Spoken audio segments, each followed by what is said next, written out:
Joan Esposito, live, local, and progressive. Quite frankly, I get most of my news from you. Joan Esposito. Y'all ready for this? On WCPT 820. Hi, thanks for being here this Tuesday, December 17th. Lots going on, so let's just jump right into it. You heard at the top of the hour that there was a scooter bomb, Ukraine taking credit for killing a Russian general. Well, you can't say they're not taking the fight to Russia.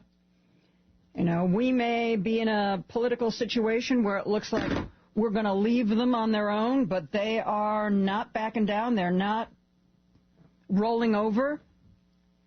Good for them. Also, more news about the shooting in Madison, Wisconsin. There was a press conference by the Madison police chief, maybe an hour ago, and he corrected some earlier information. The 911 call that they got was placed by a second-grade teacher who was in a classroom across the hall from where the shots were being fired. The shooter, now identified as a 15-year-old girl.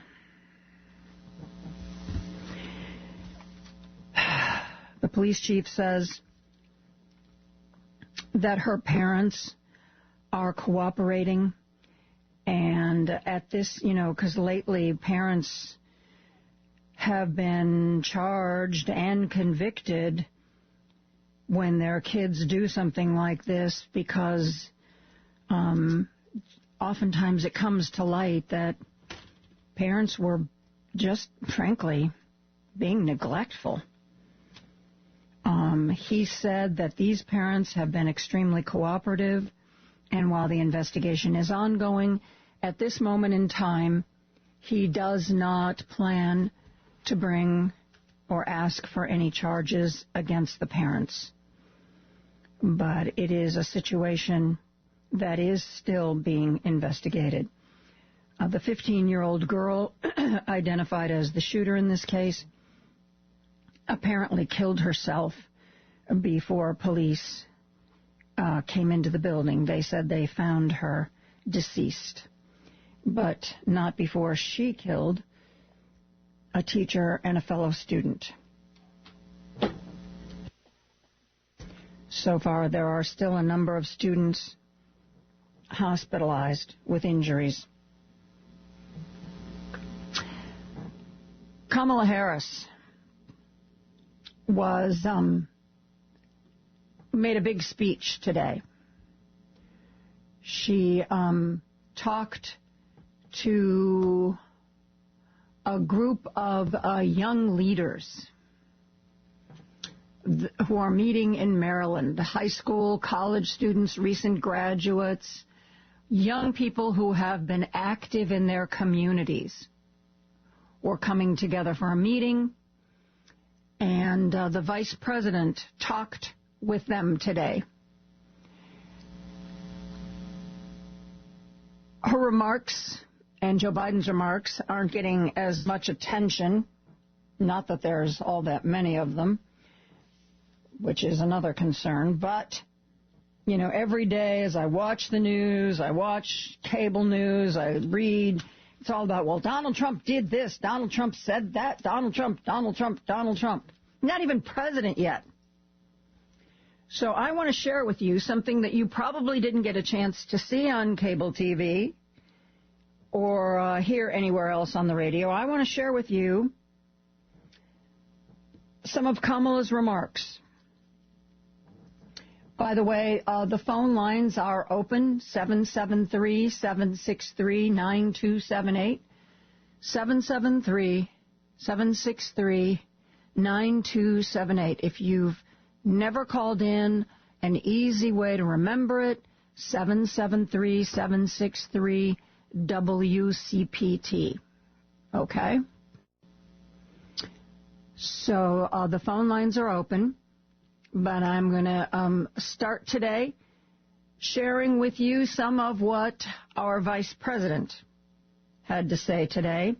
Not surprisingly, before her prepared remarks, she wanted to address the most recent school shooting. The school shooting just north of us in Madison, Wisconsin. Whereas we now know a 15-year-old girl killed a teacher and a student. There are still students hospitalized with their injuries. So far, no one else has died, and she apparently committed suicide before the police entered the building.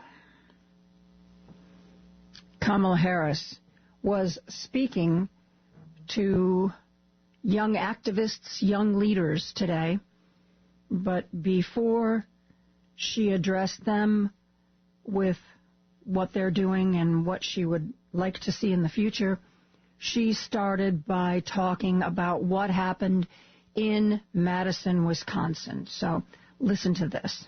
Of course, it's another school shooting, another community being torn about and torn apart by gun violence.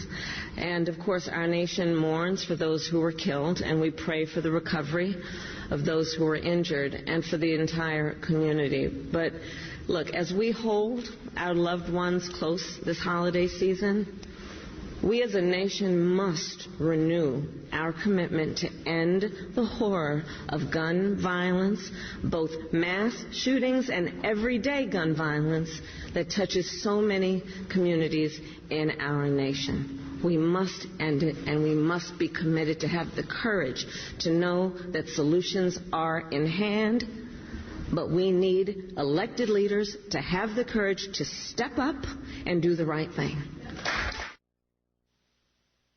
Well, that's been what's been lacking, hasn't it? Since seemingly forever, when we seem to be the only country in the world that loves our guns more than we love our kids. The vice president went on to talk to this crowd again of high schoolers, college activists, leaders, recent grads. She went on to talk to them about public service and how it is something that she believes so strongly in. You know, virtually every job she's ever had has been public service. Maybe not when she worked at McDonald's, but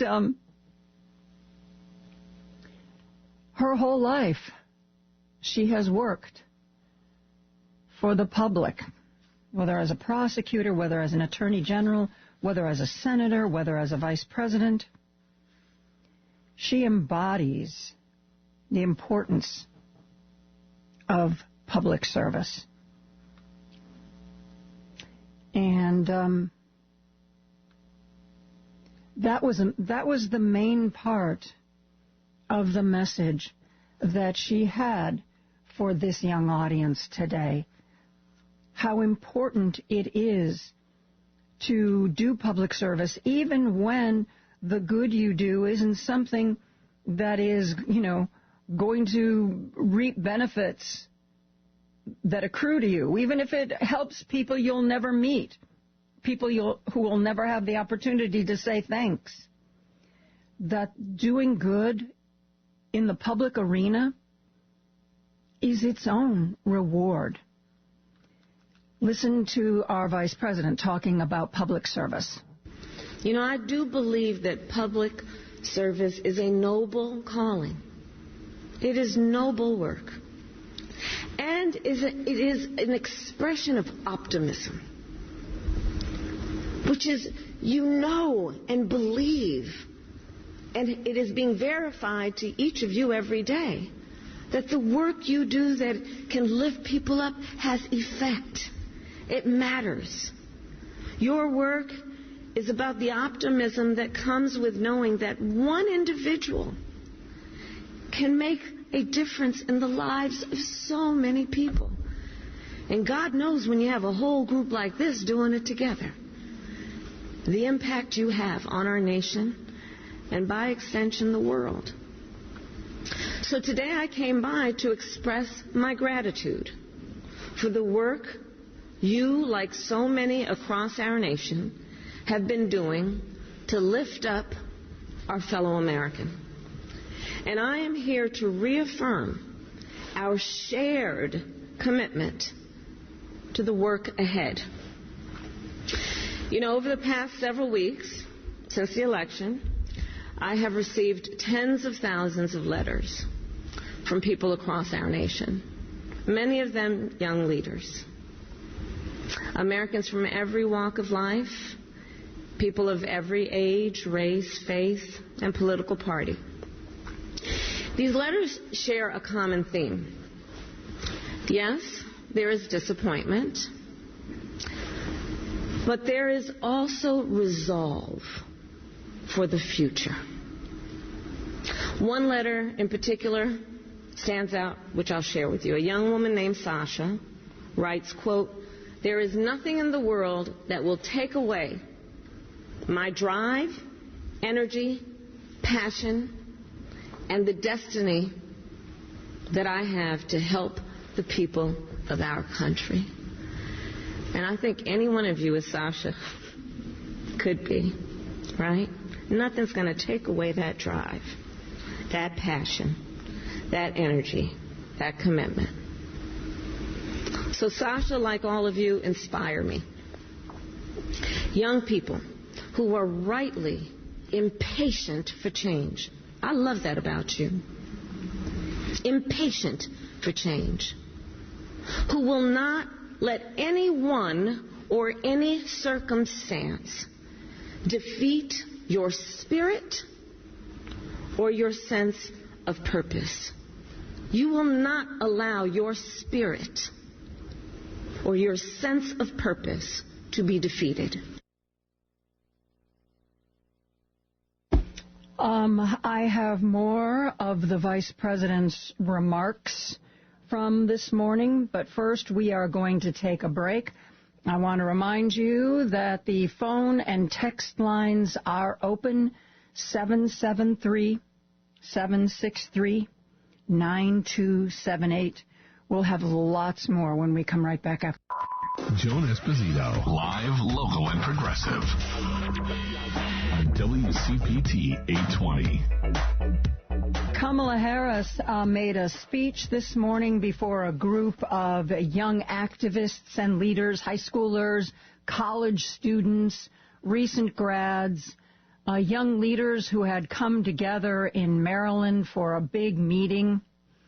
The Governor Wes Moore was there, the Lieutenant Governor was there, the recently elected Senator Angela Alsobrooks was there, but the main star of the event, the main speaker, was Vice President Kamala Harris. She started off by talking about the school shooting in Madison, saying we needed leaders who were willing to do something about it. And then she went on to talk about the importance of public service.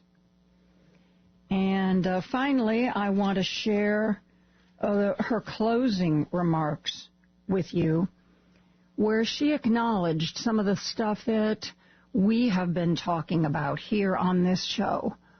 The fact that we feel defeated and demoralized with the results of this last election.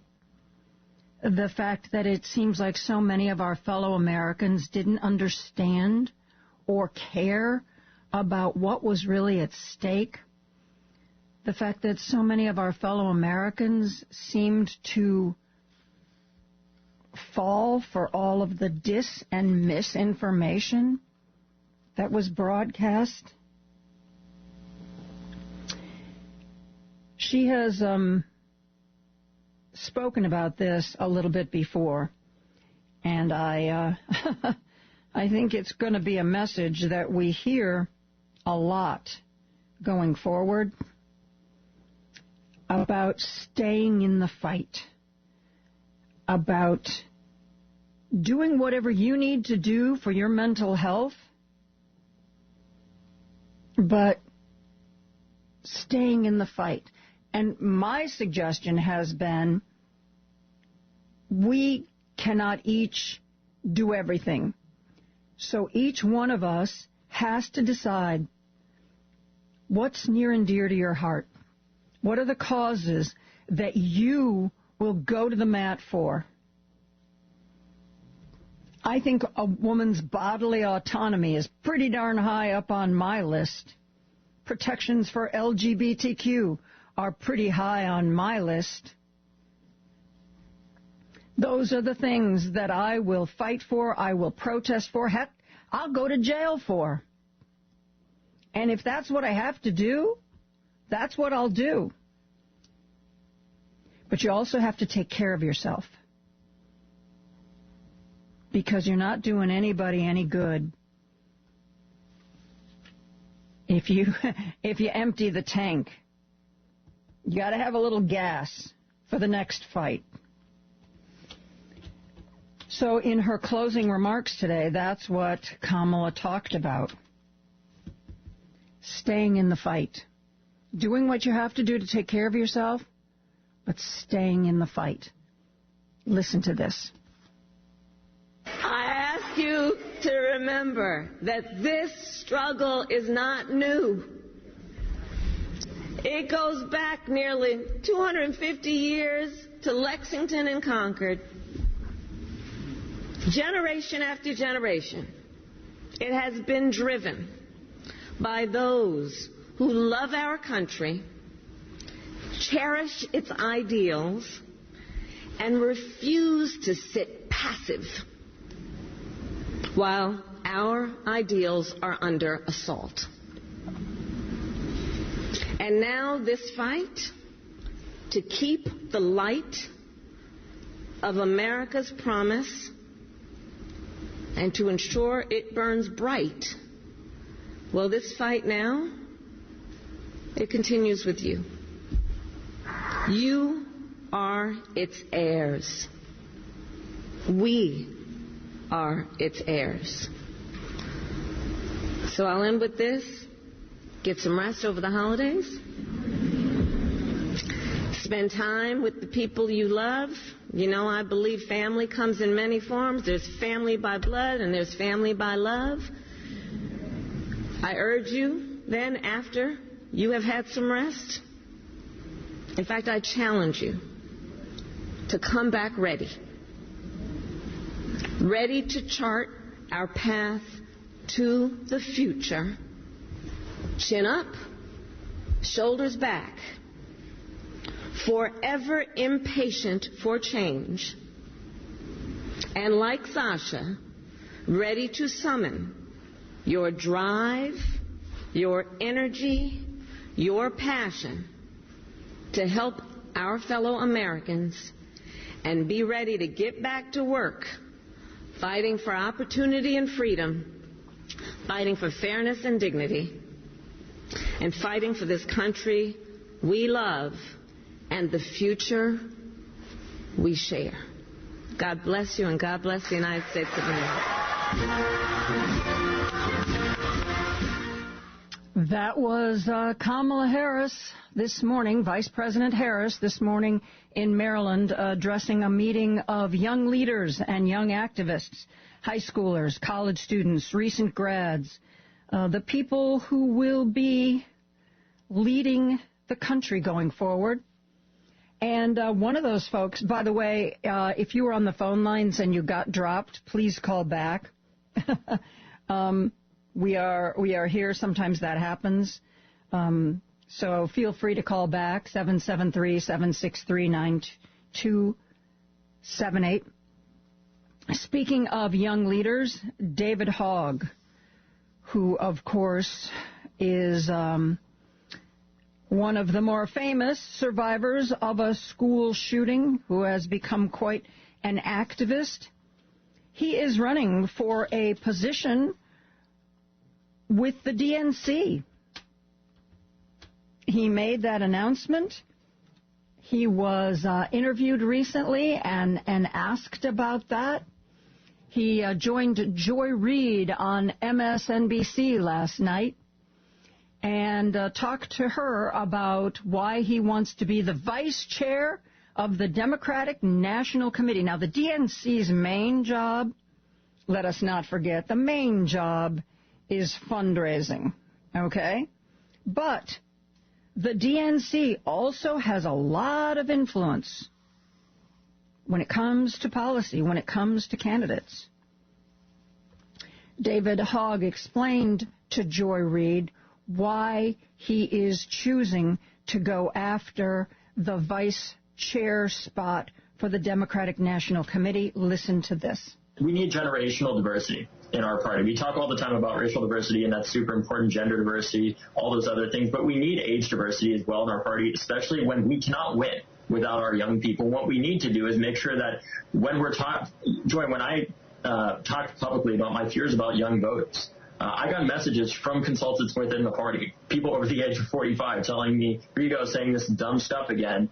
You don't need to worry about this. This is not a problem. Then we saw a 21-point shift to the right. When I was at the National Finance Committee for the Biden-Harris campaign at the DNC, I got up and said, what are we doing about young men? And the amount of vitriol and comments that I got back about why would you ask this question, it's such a dumb thing to be asking, and then to see what happened, told me that the only other option I have is to run for this. And it's because I'm not here just to criticize. I'm here to build.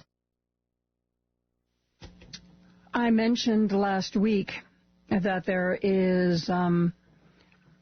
has been a move among younger leadership in Congress to take over committees. Yes, the Democrats are not the party in power. They are the minority party. But still, for each of the committees, there is a Democratic leader. Jamie Raskin announced that he wanted to head the Democratic Congressional Judiciary Committee. Generally, the tradition has been that these committee heads are the most senior people. But Jerry Nadler, who had been leading the Judiciary Committee, said that he was willing to step aside. He would step aside to allow Jamie Raskin to lead that committee. Alexandria Ocasio-Cortez also put in a bid to lead the Oversight Committee. We're going to take a break. I'm going to tell you how that played out when we come right back after this. Joan Esposito, live, local, and progressive on WCPT 820.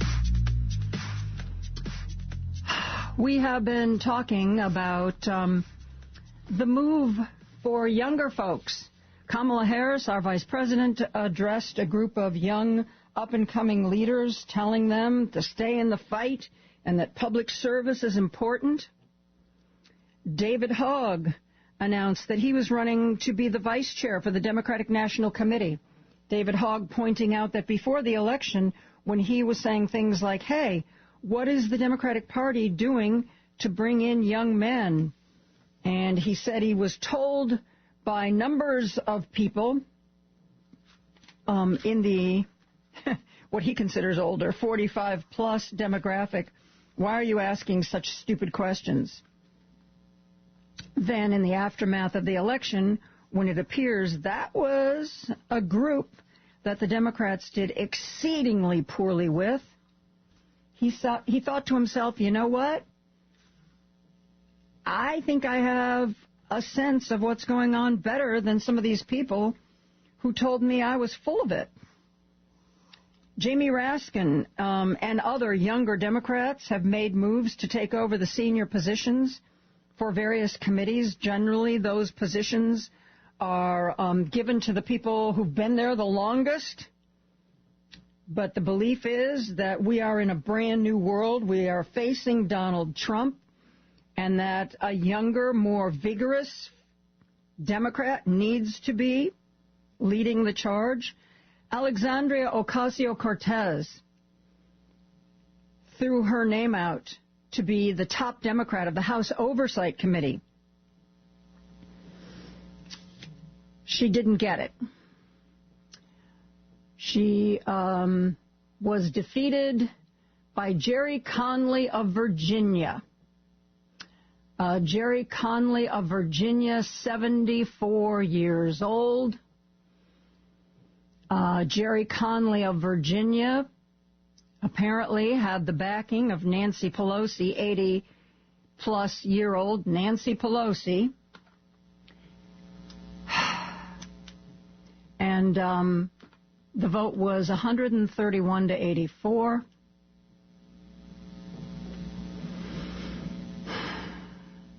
Jerry Connolly said that he won the vote because people saw him as seasoned, someone who can be trusted, who's got a record of productivity.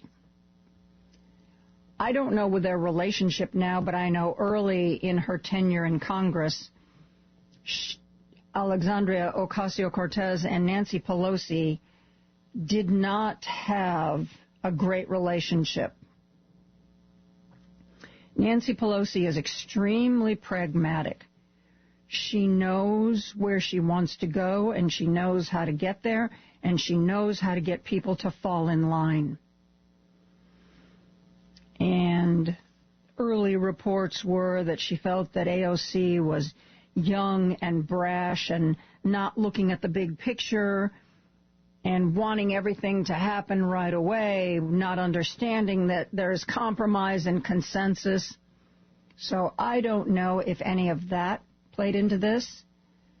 But Nancy Pelosi's choice to head the Oversight Committee was apparently Jerry Connolly, and Jerry Connolly, who says that, rather than playing down his age, is playing it up. He's seasoned. He's got experience. So we'll see how that works out. We'll see how much fight he's got in him. Because make no mistake, kids, the Democratic members of Congress, even without the votes to have a majority, they're going to have to fight. Maybe Jerry Connolly knows with his experience where the bodies are buried and he can fight. Maybe not. We're having some problems a bit with the phone line. We're having dropped calls. So I'm sorry that I'm not going to the phone lines. If you were waiting and your call dropped, please call us back, and we will get you on the air today. Right now, we're going to take an early break. I've got a lot more. Even if we don't get the phone lines up and running, we've got a lot more to share with you. Let's take a break, and we'll get to it right after this. Joan Esposito, live, local, and progressive on WCPT 820. I want to say that I just, in the last few minutes, got a text from somebody who is more familiar than I am with Representative Connolly's work. I was just talking about how Jerry Connolly is going to be leading the House Oversight Committee. He defeated AOC in her bid to be one of the young Democrats taking over leadership positions. And somebody texted in, anyone who's seen Representative Connolly speak and how he always comes to a hearing prepared should be happy he's in a leadership position. Good. I'm glad to hear that. Let's go to the phone lines now. Let's go to Champaign. Stan is on the line. Hi, Stan. How are you? Thanks for the call. I'm okay, Joan. Before I get into what I really want to talk about, just let me make a comment on my last call to you. I seem to have irritated you when I said that the media was the propaganda media, and I didn't mean WCPT was part of it. I just meant that the majority of it is, and the proof of that is in the way they're handling speeches by Biden and Harris and Democrats and such as that, because those are not being carried on mainstream media. Therefore, they are part of the propaganda media. With that said,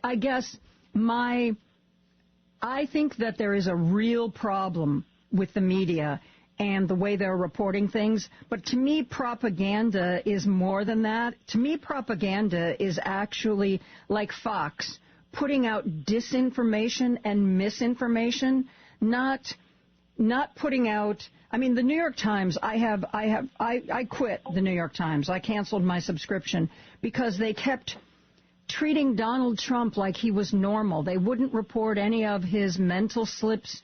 They reported on him like he was a regular candidate and had great ideas. And it was only toward the very last few weeks of the campaign that they started reporting on his deficiencies. That's a problem. That is not fair and accurate reporting. But to me, propaganda gets in more where you're actually telling people things that aren't true, or taking the truth and twisting it so badly that it ends up being close to being not true by the time you're done. That's the only thing I have to say about that, Stan. But I agree with you that the mainstream media is doing a really sucky job right now. And therefore they have become part and parcel of the propaganda media. Take, for example, the debate between Biden and Trump.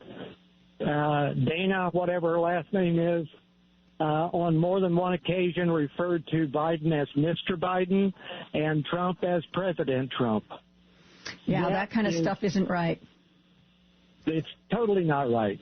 Now what I wanted to say about this, and kind of piggybacks on this choice of Nancy Pelosi for the committee people.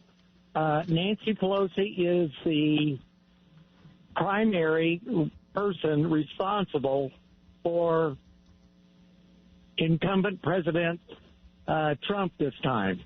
And I say that because he refused to impeach him when she got the Mueller report because, I don't believe in impeachment.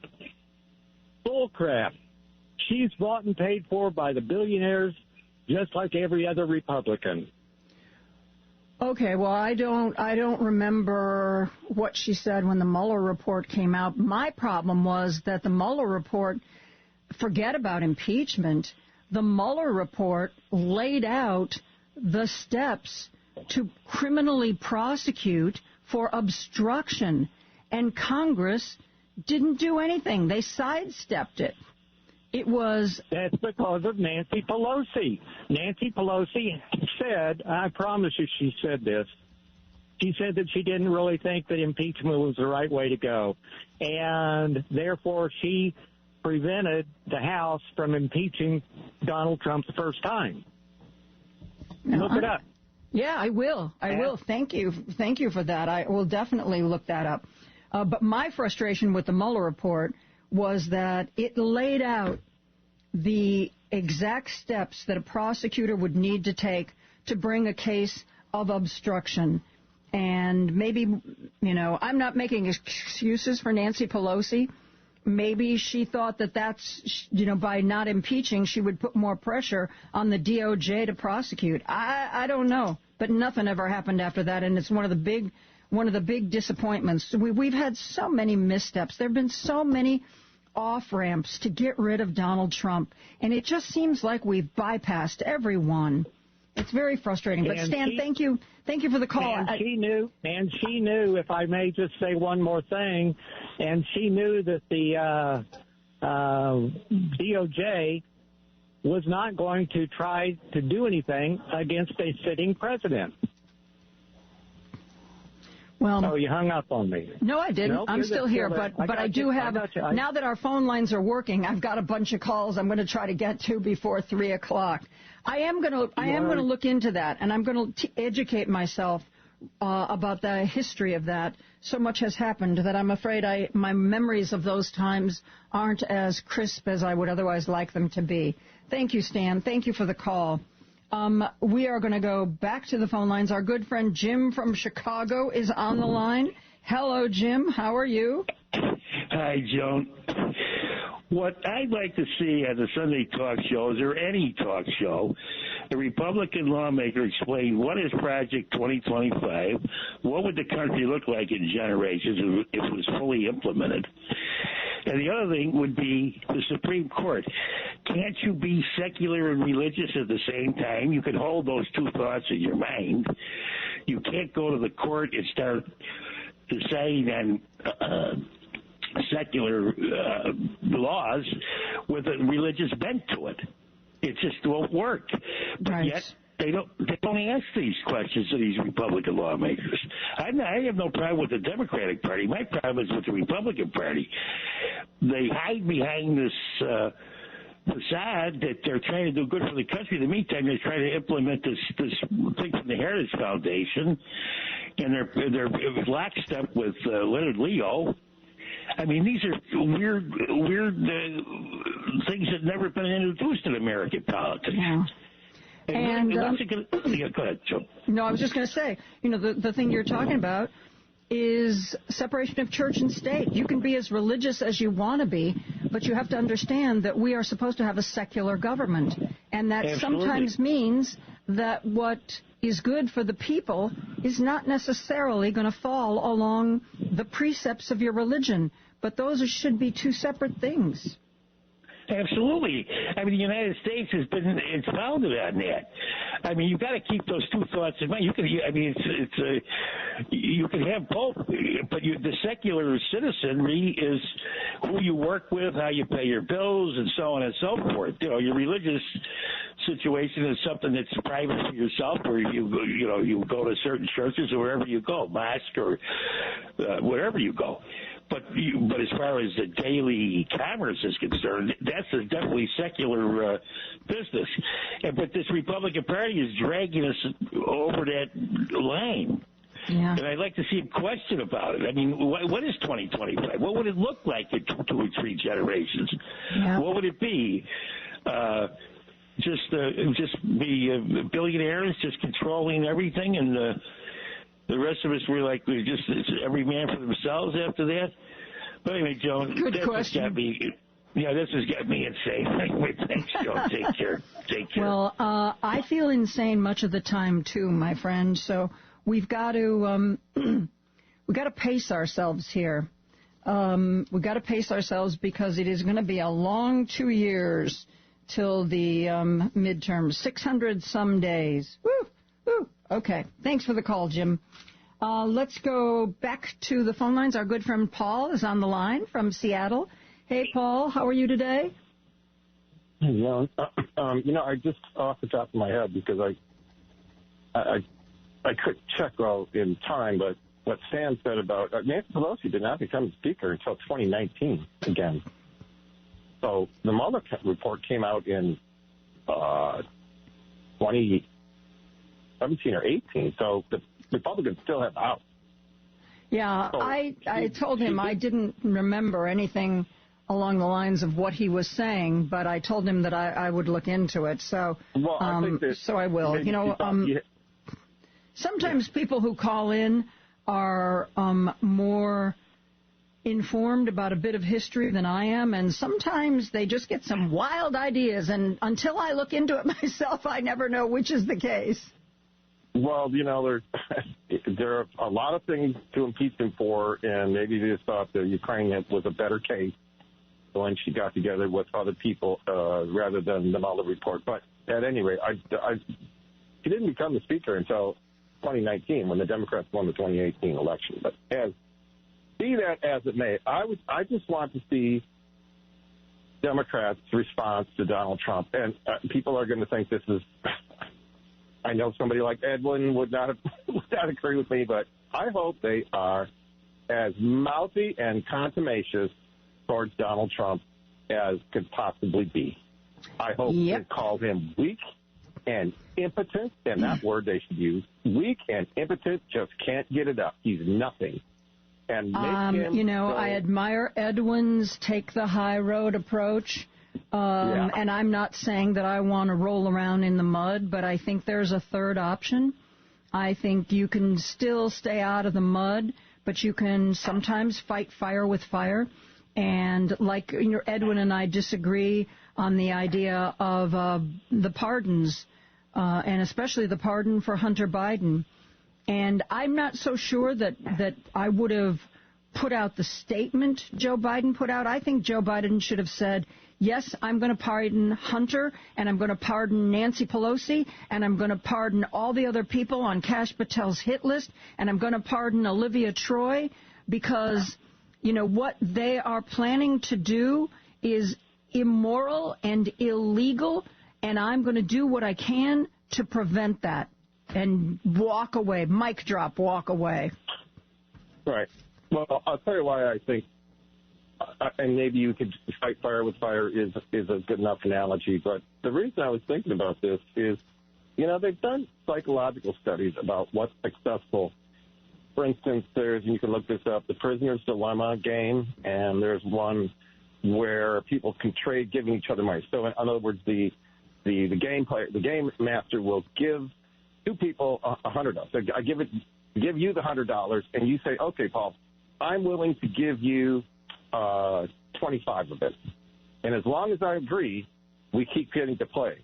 You could say, I'll give you $1, Paul, and as long as I agree, we keep getting to play. As soon as I say, no, that's not enough for me, then the game stops, and I get to be the one that passes out the money. Well, in both of these scenarios, what they found is that the best strategy is tit for tat. You're nice to me, I'll be nice to you. You're mean to me, I'll be mean to you. And that's what gets the result. Mm-hmm. And that's what I was thinking is that if Donald Trump, we know what Donald Trump is going to do.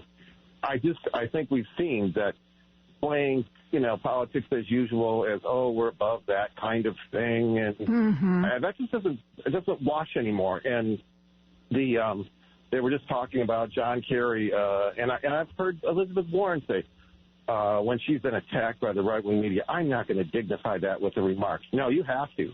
You have not only have to dignify it with remarks, you have to slam that person. Anybody, because that's what Donald Trump does, and look how he has cowed the media. The media has essentially resigned. The news media is responsible for where we are. They have resigned their role. And, you know, I knew that was the case with the New York Times, but this recent capitulation by ABC News was sued by Donald Trump because he didn't like something George Stephanopoulos said. By every legal person that I've seen weigh in on this, ABC had a winning case. But did they fight it? Did they stand up for George Stephanopoulos? No, they did not. They agreed to make a multi-million-dollar donation to the Donald Trump Presidential Library, and they issued an apology. And mark my words, Paul, George Stephanopoulos right now isn't saying anything publicly, and I believe that is because he and his lawyers are negotiating his termination with ABC, because he's one of the best interviewers around, and ABC sold him out. I don't believe George Stephanopoulos will stay with ABC. I bet right now the lawyers are you know, you should give us this and this much severance, and then if you want George to sign an NDA, you're going to have to pay for that. I can't, you know, it was just criminal. It was such a disappointment. Can you imagine? We know that Trump is going to pursue with this Supreme Court overturning NY Times v. Sullivan. Can you imagine if that's basically the rules? Those are the rules, right? New York Times v. Sullivan are the operating rules for the media right now. If you don't show reckless disregard for the truth, then if you print something that's wrong, it's not defamation against the public figure. If they overturn that, imagine the first case that says, wait a minute, I was playing by the rules. If they say, no, those aren't the rules anymore, and they overturn that case, they're, oh, no, you're guilty of defamation. I mean, what will that do to the free press in this country? I can't imagine. Well, we're already seeing it. Since ABC capitulated, all of a sudden Trump's lawyers have filed all these other cases. And the sad thing is, ABC News has deep pockets. They have good lawyers. They were positioned to fight this. Not every news organization. You get a regional newspaper that's already trying to make enough revenue to stay alive, and they have to defend themselves in court. This is just going to have such a domino effect. It's just terrifying. Thanks so much, Joan. Thank you, Paul. Appreciate it. Let's go back to the phone lines. Our good friend Ron from Chicago is on the line. Hello, Ron. Hello. Something a little bit different. Delivery drivers from Amazon in the Skokie facility, they have been on strike, and so it doesn't look like their Christmas packages are going to arrive on time. Oh, dear. Yes, they want to join the teachers. They want to join the Teamsters Union. So, happy holidays, Elon Musk. Yeah. Speaking of Elon Musk, I saw on social media a reporter posted that Elon Musk's lawyers have advised him not to seek a higher security clearance because he would have to answer questions from the government about his contacts with foreign nationals and his drug use. Okay. Thank you. Thank you. Thanks, Ron. Appreciate the call. Let's go back to the phone lines. Our good friend Steve is on the line from the Gold Coast. Hey, Steve, how are you? Fine, thank you. So I'd like to make a couple of points. One, with all due respect to a previous caller, I mean, I'm sorry, but not opting to cover speeches of lame duck vice presidents and presidents, I mean, come on. I mean, I'm sorry. It's the holiday season. You know, there's a reason why your favorite programs have taken a hiatus. You know, it's not the responsibility of the media to, you know, cover Joe Biden's speech. To what end? What policy decisions is he going to make? Is there something significant that's going to happen? There are things he can do, but, you know, especially with regard to, you know, VP Harris. I mean, she's the vice president of the United States, and she's going to be that for about another month. So I'm sorry, but opting not to cover her speech is not some sort of conspiracy to side with Republicans. I mean, I'm sorry, it's just not that important to the American people. If she decides to run for office again and declares herself as a candidate, well, yeah, sure. You know, Steve, I'm not sure I agree with that. I mean, she's still the vice president, and she was making an important speech. I'm not saying that I expected CNN to cover it in its entirety, but to not mention it and not even have a sound clip from it, both the did you hear anything on the AP News? I didn't. It just seems like that news organizations have written her off as well as Joe Biden. Not that they've been as vocal as I would like them to be, but even what they're doing doesn't seem to get them anything. Yeah, like I say, I mean, I agree. I would like to hear more from them because I think there is something to be accomplished before they leave office. But this notion, you know, in the end, it's a for-profit industry, and the question is who cares that much about what they, especially the vice president at this point, thinks in a speech. But again, you know, I mean, it's a matter of, you know, where you stand. We are free to have, you know, differing opinions on this, but I don't think that it's some sort of conspiracy to, you know, to side with Republicans and opting not to cover it or address it. I just think, you know, people are like, okay, we need to move on. Their presidency and vice presidency is done. And, you know, what they had to say on a lot of things just it doesn't matter any longer to a lot of people.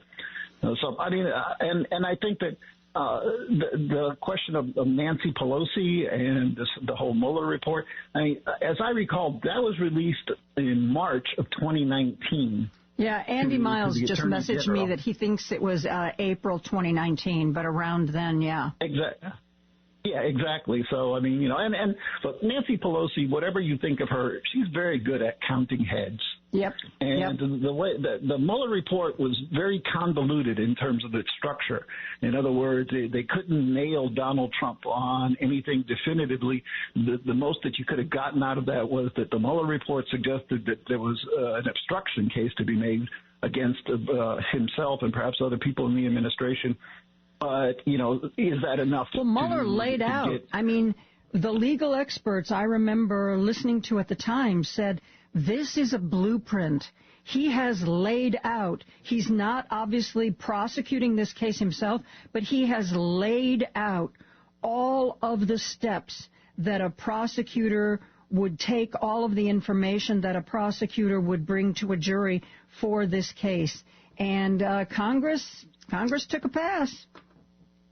Yeah, exactly. And I don't blame Nancy Pelosi for that. I mean, I think that she's very capable of taking the temperature of the Congress, and I just don't think that there was an appetite for this. Certainly not one, because what you don't want to do is you don't want to go through this and then lose. You don't want to try and impeach someone and not have the votes. And I think that's where she came down. She said, you know what, we're just not going to get anywhere with this. Yeah. And, it's not as if that Nancy Pelosi loves Donald Trump. I mean, I would have loved to have seen Donald Trump taken to task on a lot of things, but, so I think we're tempted to find someone to blame. And unfortunately, I don't think that there always is someone to blame. Steve, thank you for the call. We are a little bit late, but we are going to get to the news. And when we come back, we are going to be going to Ireland with the person responsible for the Here's How podcast, All Things Ireland. William Campbell will be with us when we come right back after this. Joan Esposito, live, local, and progressive. Quite frankly, I get most of my news from you. Joan Esposito. Y'all ready for this? On WCPT 820. It has been too long since we have spoken with our friend William Campbell. William does the Here's How podcast, all things political, social, and current affairs of Ireland. And he is our voice, not only about Ireland, but about all things UK and Western Europe. William, so glad to talk to you again. Good to talk to you, Joan. How are you doing? I'm doing wonderfully well. I hope everyone in your household is healthy and happy. They are now. That's certainly the case. And I hope the same for you coming up to Christmas. And I'm wondering, Joan, how content and how relaxed and how tranquil you feel after the year you've had. Well, let me answer this way. I had a conversation with my partner last night about where we might want to relocate to in the next coming years if things continue to. What bothers me not so much is the election of Donald Trump, but what bothers me is the people who voted for Donald Trump. And if there are more of them than there are of people like me, maybe, I've got ties to Italy. There are places in Tuscany for sale. I just read about one small town in Italy that's selling homes to Americans for $1 if they'll relocate. Yeah. I could do that, William. I could do that. That's true. The €1 house, that's quite a big scheme, actually. It really caught people's attention in Italy. The reason why that's happening is those places that you're getting are quite run down, which you kind of expect. But really what it is that they are in dying villages, and Italy has one of the lowest birth rates in Europe, way below replacement rate. And those of the people who are still there, they tend to move to the large urban areas, and these very beautiful, very picturesque villages in the mountains with lovely weather and so on. I guess if you could get the right internet connection, you might just be able to do your radio show from there. I don't know if you would stay sufficiently in touch with your audience without walking around the streets where you are every day. But it's absolutely possible. But it says a lot about essentially that population decline, and I think the reason why that is happening, and you see it in countries like Italy may have some other cultural reasons as well. I used to live in Italy, and it was really shocking that everybody who was older than me had like 6 or 7 brothers and sisters, and everyone who was younger than me had maybe 1 sibling. And Italy is the country where the birth rate fell off the sharpest cliff ever. And I think South Korea is probably the worst in the world for this. And, if people can't live a decent life, at least aspiring to get close to the level of that their parents lived at, but still feel the pressure to get the job and so forth, and have a whole load of new financial demands like student loan debts that are didn't really happen to such an extent in previous generations. That's why you get people living at home until they're 30 or 35, and that it's a very, very it sounds comical and it sounds, like a first world problem, but that is a life-altering thing to happen. You can't really form relationships properly. You certainly can't start a family if you're in that sort of situation. Exactly, and that affects the whole economy. We are dependent on people growing up and getting married and buying a house and raising kids. And when that doesn't happen, the economy falters. Yeah, absolutely. And I think that, we have to admit at this time, because the last time, 8 years ago, people could at least say, well, this electoral college that shouldn't be really there because it was designed to solve problems that only existed 200 years ago, because Trump did not win the popular vote. In this case, Donald Trump won the popular vote, and there is no denying that. Mm-hmm. And I think that 8 years ago, and perhaps also 4 years ago, the fact that you could say that Donald Trump at least lost the popular vote, at least by an amount, masked a much bigger problem, which was that Donald Trump could marshal at least 45% of the voters in the country to come out and vote for him.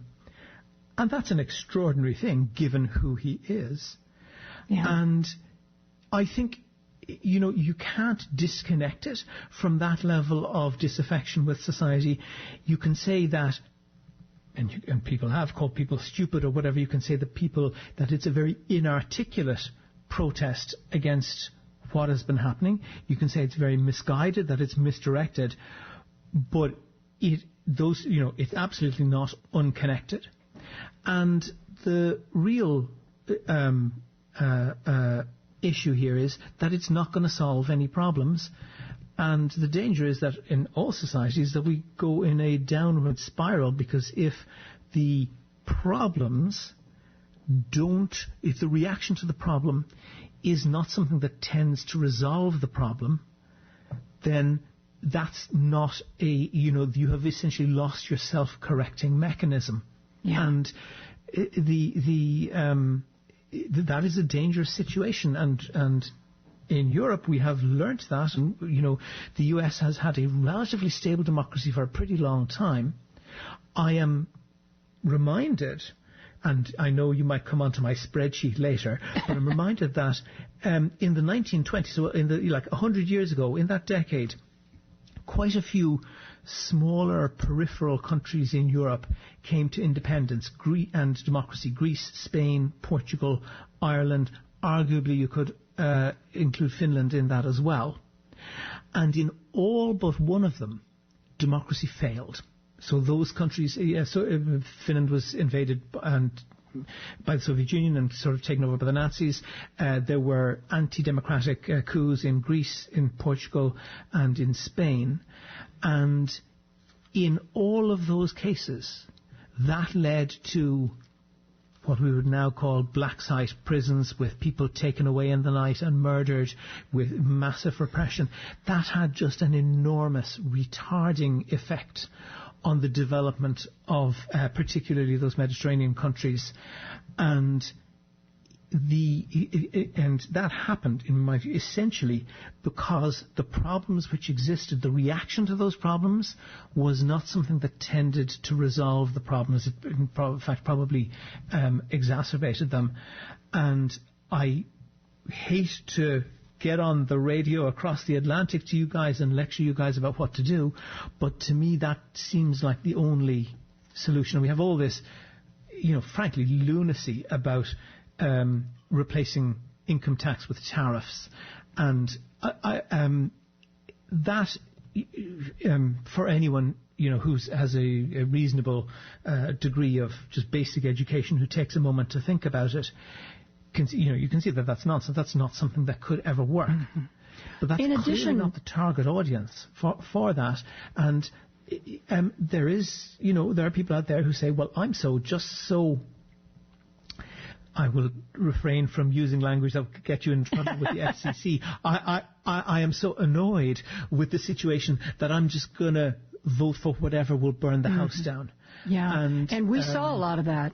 Yep. But I want to ask you, because there's also been tremendous upheaval in France. There has been upheaval with the government in Germany. You are closer to those situations than we are, and I'm sure you get more reporting about it. Is it equivalent to what is happening here? Is it that same disaffection? That is true to a non-zero sense. So I would say that it is not exclusively that. There are other issues thrown in there as well. And we would hope that democracy has deep roots and will persist. In Germany, for example, the AfD, which is a strange but really very extreme party, and Germany has very, very stringent anti-fascist laws. The government can apply to the Supreme Court in Germany to have political parties just liquidated, and if they are seen to be a threat to democracy. The AfD has not crossed that line, but they've come pretty close to it, and they are consistently polling as either the top or one of the top parties of the top 5 or 6 parties. And there has been another party, and the English name of it escapes from me at the moment, where there is essentially a populist left party. So they are wearing the clothes, shall we say, of being essentially on the hard left, but with very conservative social values, and also, and this is the key, supporting Putin in Russia. Mm-hmm. And we know that the Rassemblement National, the National Rally, it's called in France, which formerly was called the National Front, which was under Marine Le Pen's father, the founder, Jean-Marie Le Pen. He was explicitly a Nazi. He praised the German occupiers of France. He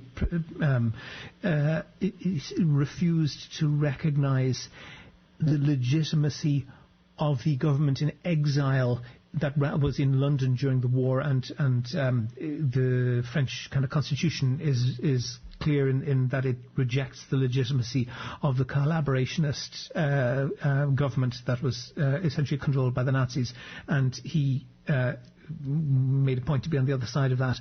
There are significant, very worryingly far-right parties in different European countries. It has to be said, many of them have different characteristics. Has Marine Le Pen taken over completely for her father? Is she the same? Oh yes, I think actually he may be dead. She has, I think actually she expelled him from the party, and she has made a significant effort to appear more mainstream, at least in order to collect votes. And her father would have, routinely made grossly anti-Semitic comments. She rejects that. And interestingly, because in the European Parliament you get essentially members from every parliament in the EU, every political party in the EU from every country, and they tend to form together into like-minded groups.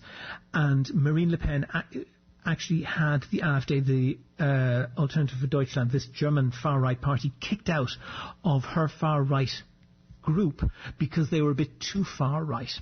And there's quite a lot of bad blood between them for that reason, and this is quite a factionalized movement.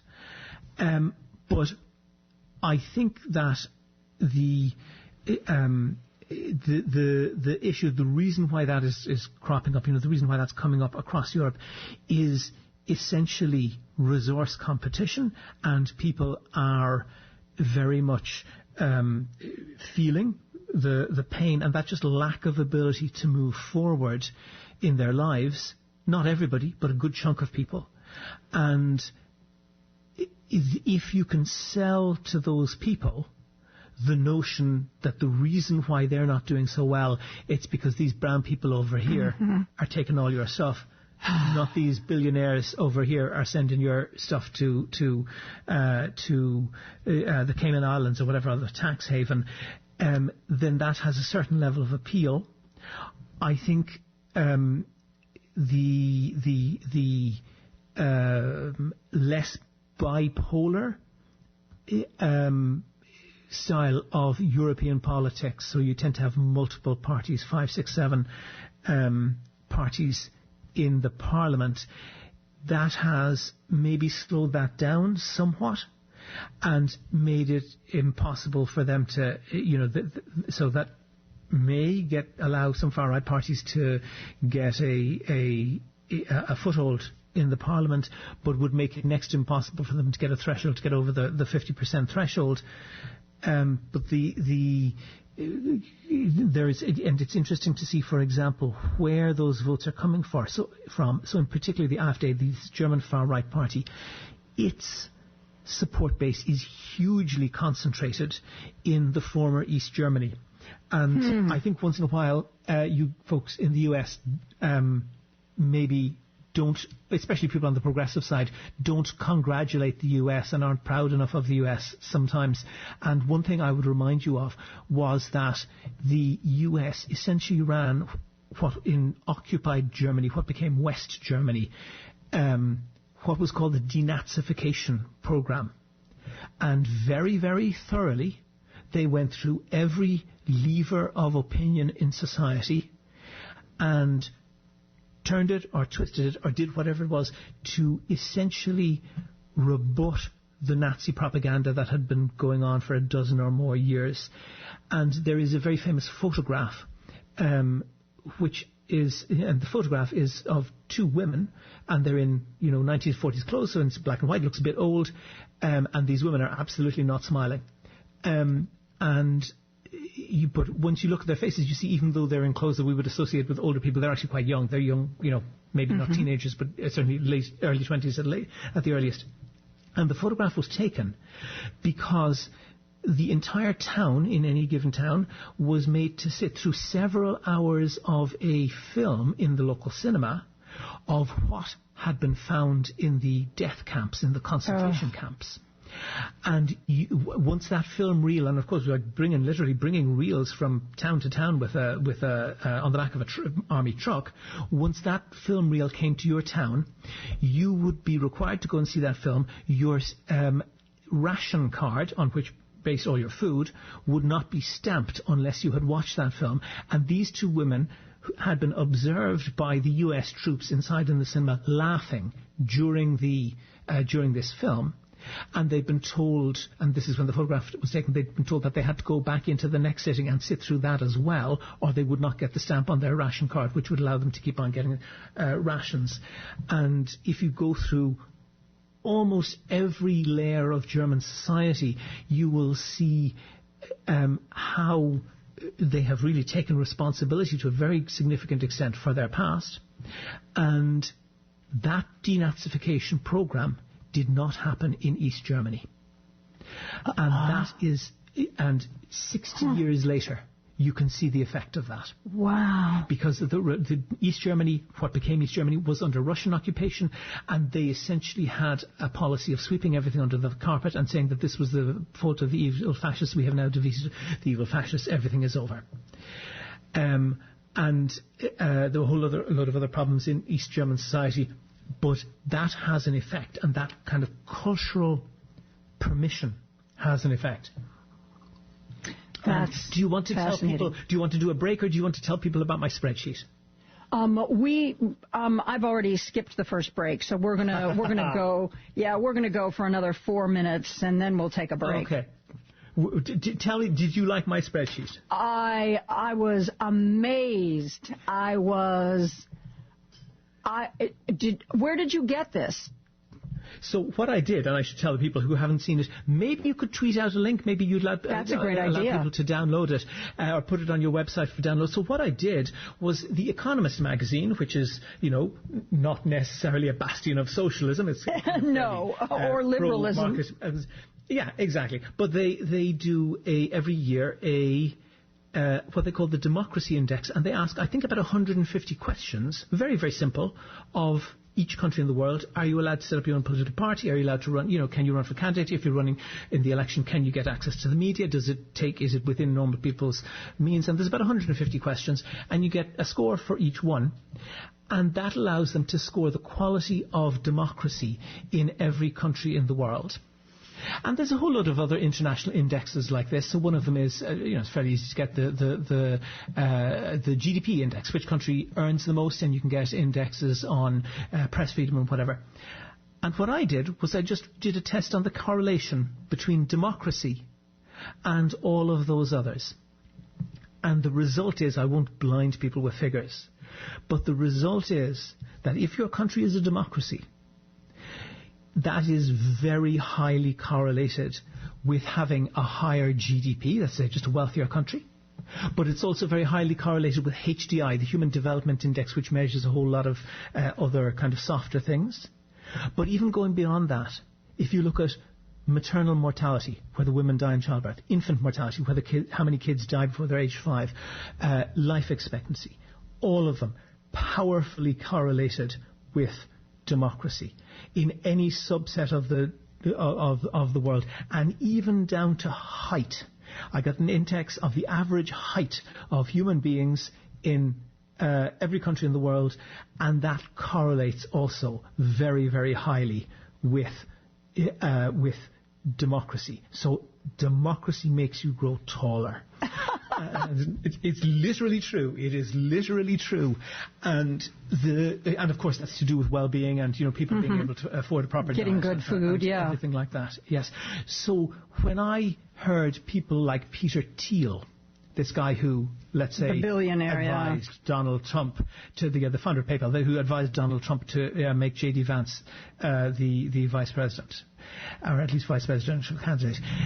Peter Thiel says that freedom is not compatible with democracy, and that all these Democrats are just buying votes, and that inevitably the lazy, feckless portion of the population will outnumber and outvote the dedicated, intelligent, creative people like him, of course, and just take away all of their money. So he's saying that democracy is not compatible with liberty, and this is emphatically and empirically untrue. By looking at the data for every country in the world, there is a very clear correlation between democracy and literally every other good quality that a country would want to have. That's down to what are called the PISA scores. That's the international comparison of education levels for 15-year-olds, basically how well they can read and write and do science and so forth. Economic freedom, air quality. You would think that richer industrialized countries have less quality air. No, air quality correlates very strongly with democracy. Life expectancy, you will live longer. The quality of life index, you will have a better quality of life. Every single one. And I put that all into a spreadsheet, and there's nice graph to go with it, and you can select which criteria you want to compare and filter it by different regions of the world, and the result is always the same. The more democratic you are, I want to get into this spreadsheet. I want to ask you about some of the figures, particularly the first column, the numbers for democracy rating overall. We do need to take a break now. I'm talking to William Campbell. He hosts the podcast Here's How, all things political, cultural, social, having to do with Ireland. We are going to be right back after this. Joan Esposito, live, local, and progressive on WCPT 820. I am so pleased to be joined by William Campbell, who hosts the Here's How podcast, Ireland's political, social, and current affairs podcast. He sent me a spreadsheet, which is what he and I have been talking about.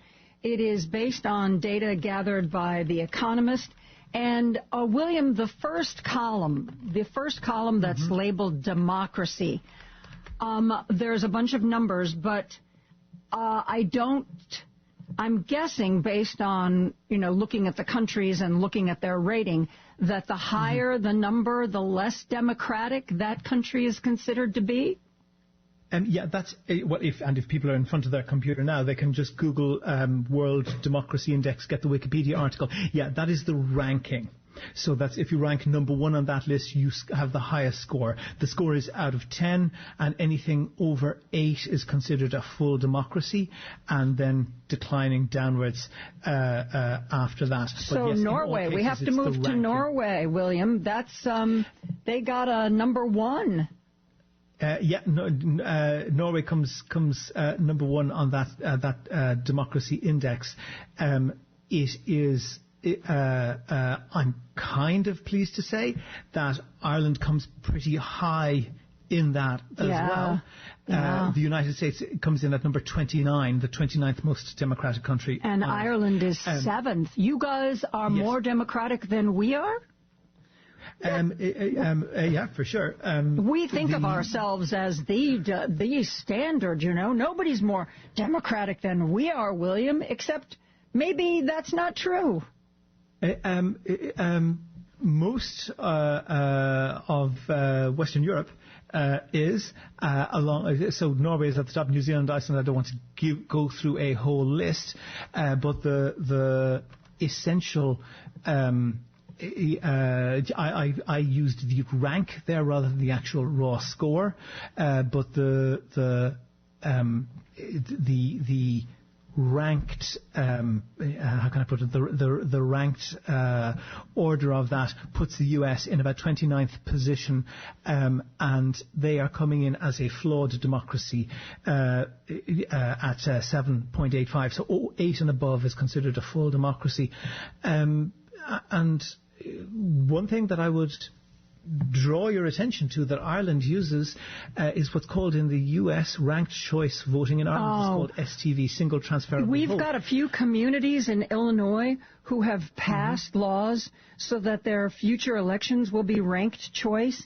And the Illinois court system is holding that up, making the argument that, you can't just we can't just have a community here or a community there doing ranked choice voting because we all have to be on the same system. And for now, you can't let anybody have it because then everybody would want it. Exactly. When everybody should have ranked choice voting.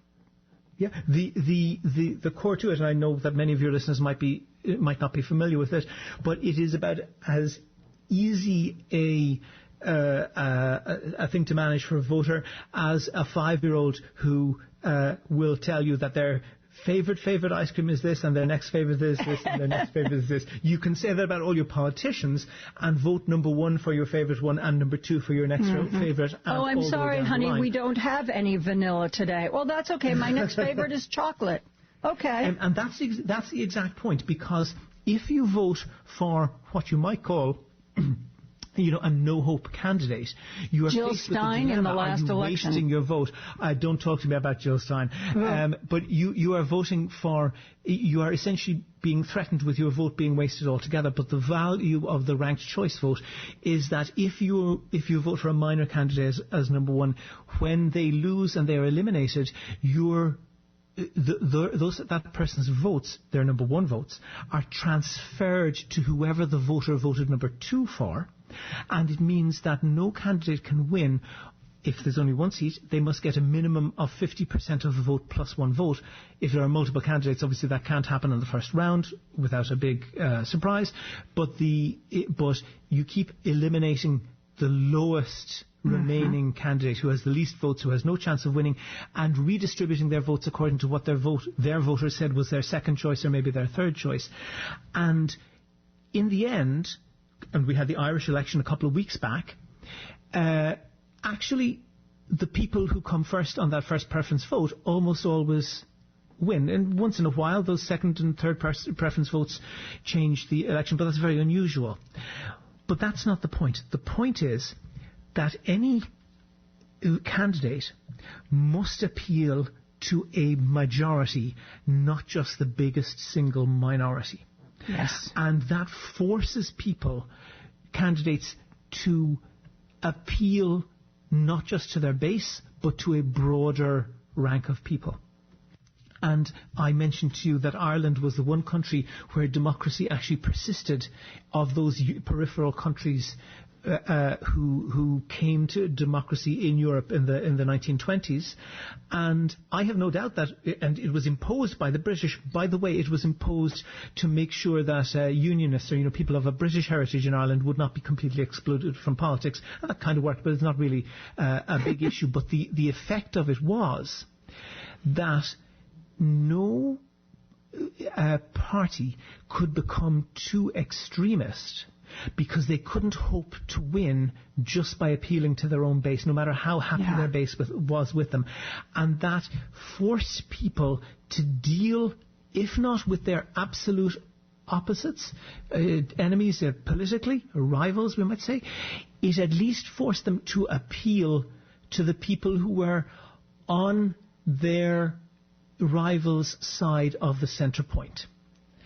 And that was the only way you could win, and that meant that there was that people essentially were forced away from extremism, and I have no doubt that is why that happened. And Ireland, if you see all of those good country indexes, be it life expectancy, maternal mortality, infant mortality, GDP, HDI, whatever, Ireland is very close to the top in all of those, in a broad swathe of those, and that's, I think, relatively impressive for a country that was an incredibly impoverished colony, less than a century ago. William, I'd like to ask you a question that's really completely unfair. So, having said that, we have seen just in the most recent decades what appears to me to be a retrenchment here in the United States. We were doing so well when it came to gay rights and other kinds of freedoms and Roe v. Wade, and now we seem to be taking 3, 4, 5 steps back. Do you think that this is just sort of a temporary swing of the pendulum back, and that it will right itself again in this country? Or like other countries, the British Empire, we're looking at other countries that were wildly influential and successful and lost it. I can't judge whether this is just a swing of the pendulum that we just have to wait out, or whether we are on the road to decline, a permanent decline. How does it look to you? And I know that's unfair, and I'm sorry, but I need a perspective, not in this country. Even if I can't give you an answer, it's not an unreasonable question. One thing that comes to mind is you might remember The Name of the Rose, Umberto Eco, that novel and film. He was a very interesting Italian writer. He died a few years back. But one of the essays he wrote that I remembered that really struck me was he said that for people living in the Middle Ages, where essentially most of Europe, from dawn until dusk, you spent your entire day scratching in the dirt to try and get enough food to last until the next day. It was incredibly, menial existence, and people had essentially, with some small technological exceptions, reverted to how people had lived in prehistoric times. For those people, the civilizations of Greece and Rome were the aberration. We think of the Middle Ages as the aberration, as the break in between the kind of like Roman and Greek civilizations, and before that Mesopotamian and Egypt and whatever. But all of those empires came and existed and fell and disappeared. And if you lived in the Middle Ages, you would be entirely justified in thinking, okay, now we're back and if you had any knowledge of history, which you probably wouldn't have had, you would have been justified in thinking, now we're back to normal. This is normal humanity. There is no guarantee of anything. And that's, quite worrying, because we've had so much, and even just economic progress, even if you disregard, political and in terms of human rights and so forth. And I think you don't get to keep that without fighting for it, and there's no guarantee you will win. I do think that it's very hard to put an idea back in a box, and you will notice if you do my sort on my spreadsheet, Joan, and you put it in order of democracy, if you scroll right down to the bottom to see the countries with the absolutely worst democratic records, or shall we say lack of democratic records, they tend to call themselves the Democratic Republic of Congo and the People's Democratic Republic of North Korea and the Lao People's Democratic Republic. All of them are tilting their head towards democracy, even if they have absolutely no democratic values whatsoever. They at least have the decency to pretend that they do. It's of course a lie, but it shows how pervasive and how strong the idea of democracy is, even if the least democratic countries on earth at least make an effort to pretend to be democratic, even in the names of their countries. That gives me a bit of hope, but I absolutely do not necessarily believe that any one outcome or another is inevitable. And I just don't know, but I really don't think it's inevitable. When you've been in a time of optimism and progress, you tend to think that will continue forever. When the reverse, you tend to think that will exist forever, because everybody is I guess programmed to think that the situation that they are in is normal. But I think if you look at the arc of history, that may not be the case.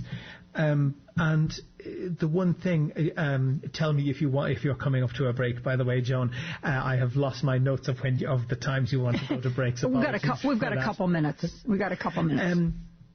Maybe we'll talk about it a little bit afterwards, but I recommended, I know you haven't got to see it yet, I recommended this mini-series. It is on Hulu in the US called Say Nothing.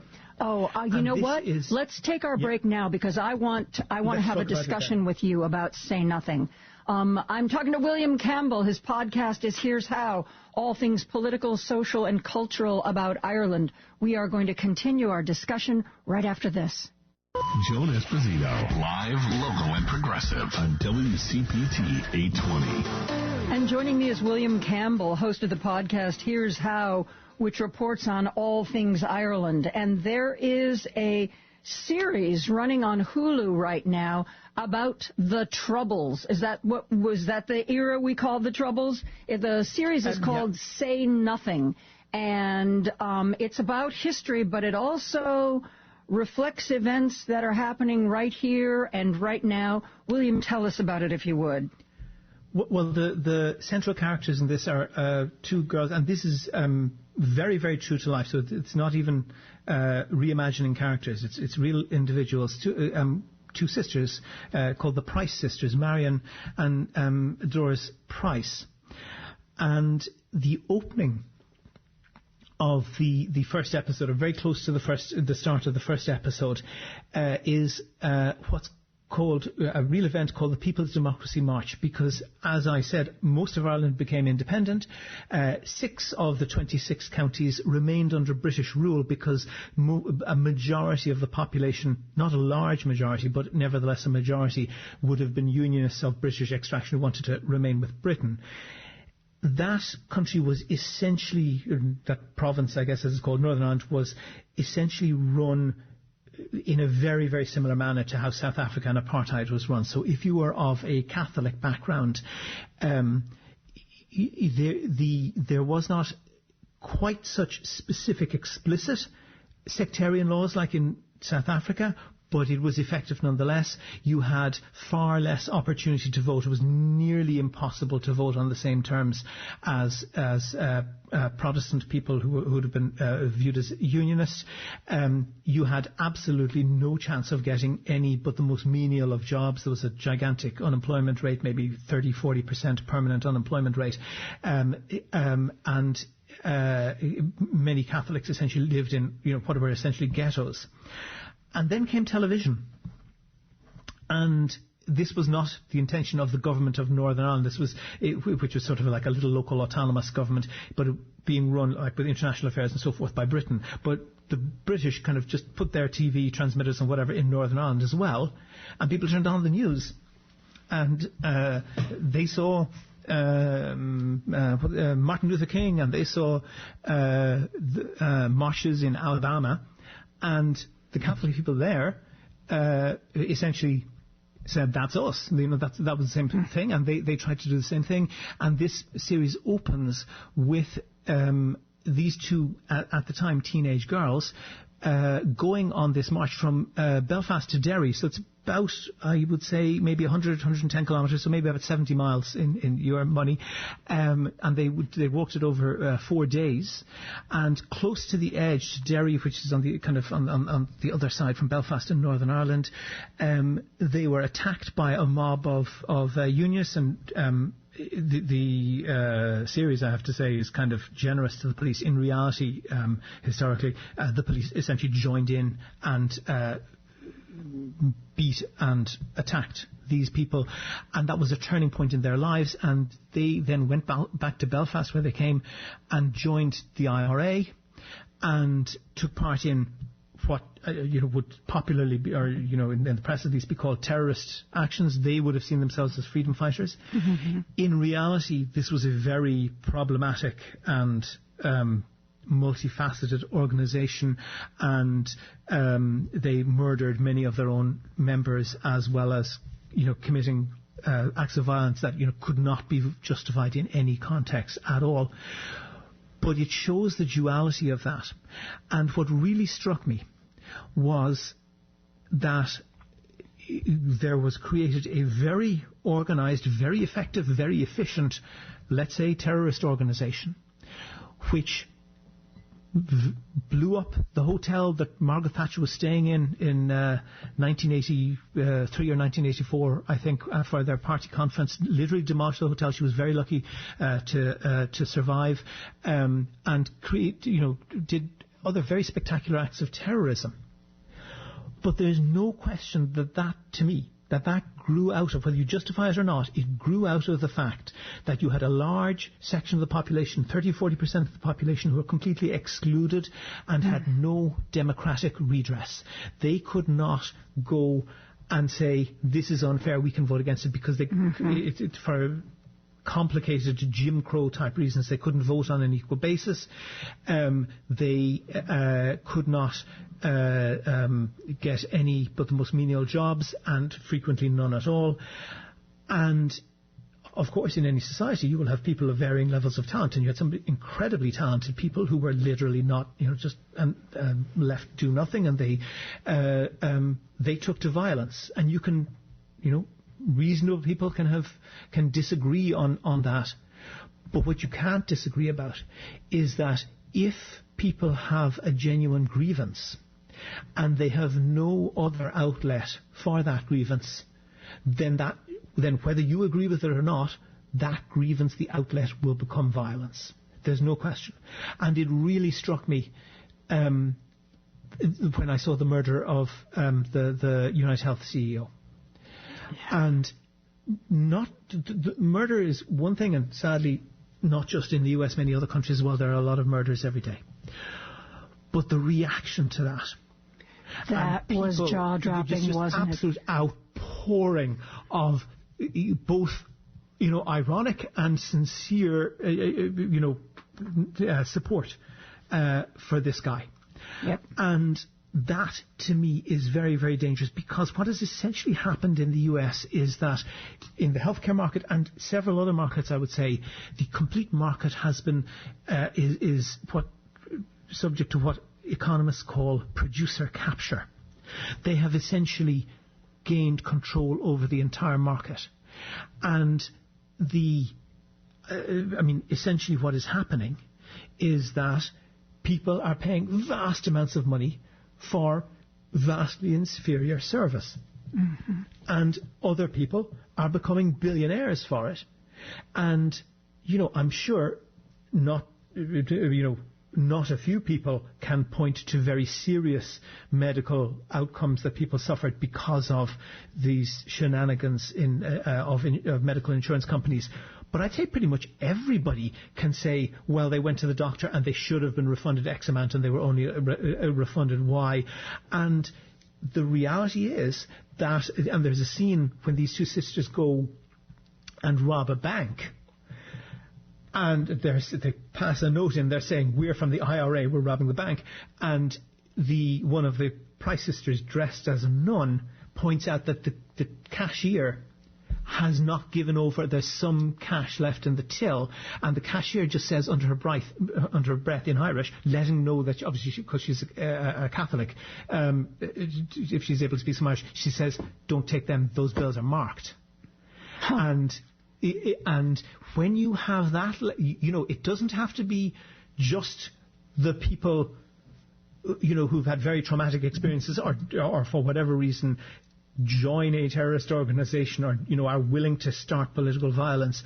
When you have a much larger, and this is essentially how the IRA survived in Northern Ireland, when you have a much larger chunk of the population who don't join, who don't get a gun, who don't plant bombs, who don't like it at all, but they have so little buy-in to the official system of government, the state, the official society, that when someone is robbing them in a bank, they will tip them off, not which bills to take and which not to take.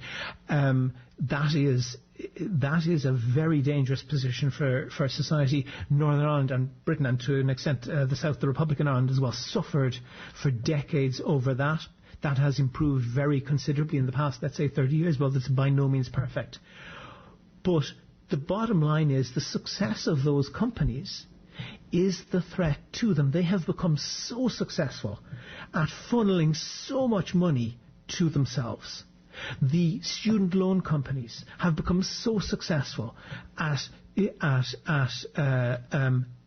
putting people into gigantic debt and holding on to it forever, and that is likely to be their downfall.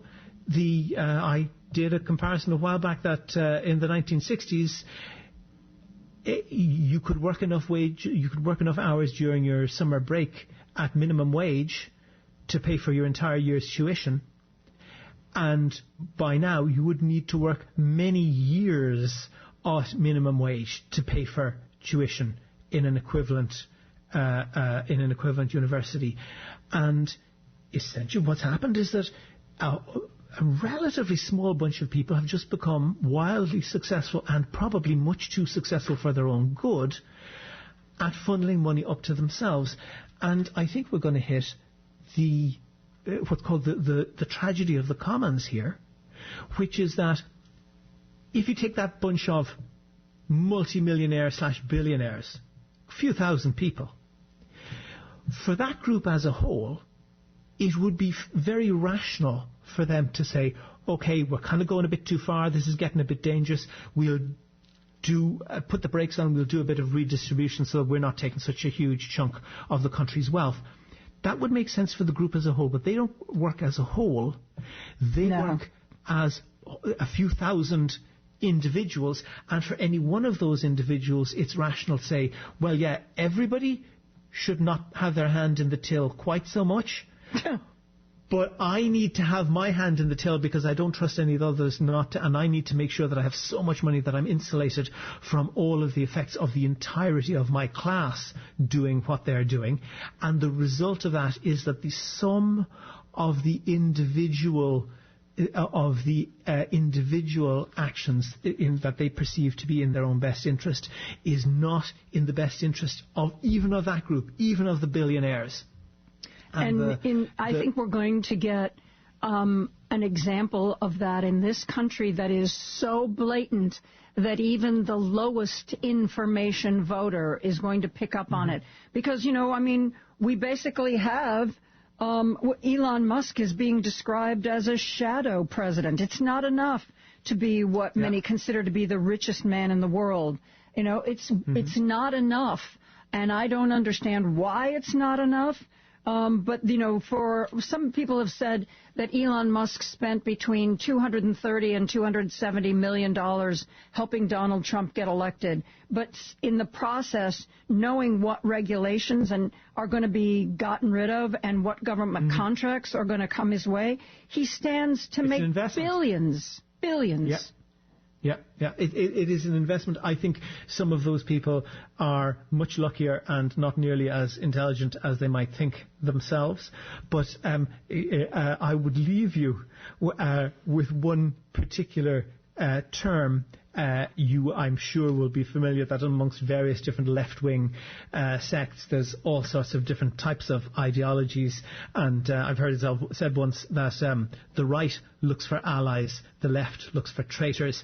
And one of the many factions amongst the far left is called accelerationists.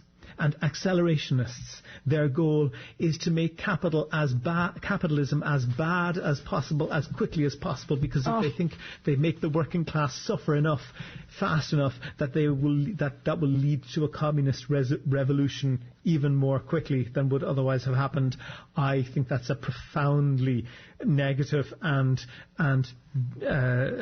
despairing philosophy. Unlikely to happen in real life. Yes, but the most important thing about it is the chance of it working, I think, is very low. And I hear what you say about low information voters, but and that may happen, but I absolutely don't think it's a certainty. And we had people starving in the late 1920s in Germany, and that absolutely didn't bring people towards democracy. And that was a well-educated and sophisticated and urbane population. So I think what you describe is not impossible, but it's absolutely not certain. William, thank you so much for joining us. It has been too long, and we are going to do this more often in 2025 if you are ready, willing, and able. Absolutely. Thank you so much. The podcast, you can get it here very easily. Here's how. Just look it up and subscribe. And they are fascinating discussions. We are going to take a break for news. We'll be back with more after this. Joan Esposito, live, local, and progressive. Quite frankly, I get most of my news from you. Joan Esposito. Y'all ready for this? On WCPT 820. Professor Marjorie Hershey teaches political science at Indiana University, Bloomington. She is an expert in party politics. Her book, Party Politics in America, is considered the gold standard for political party texts.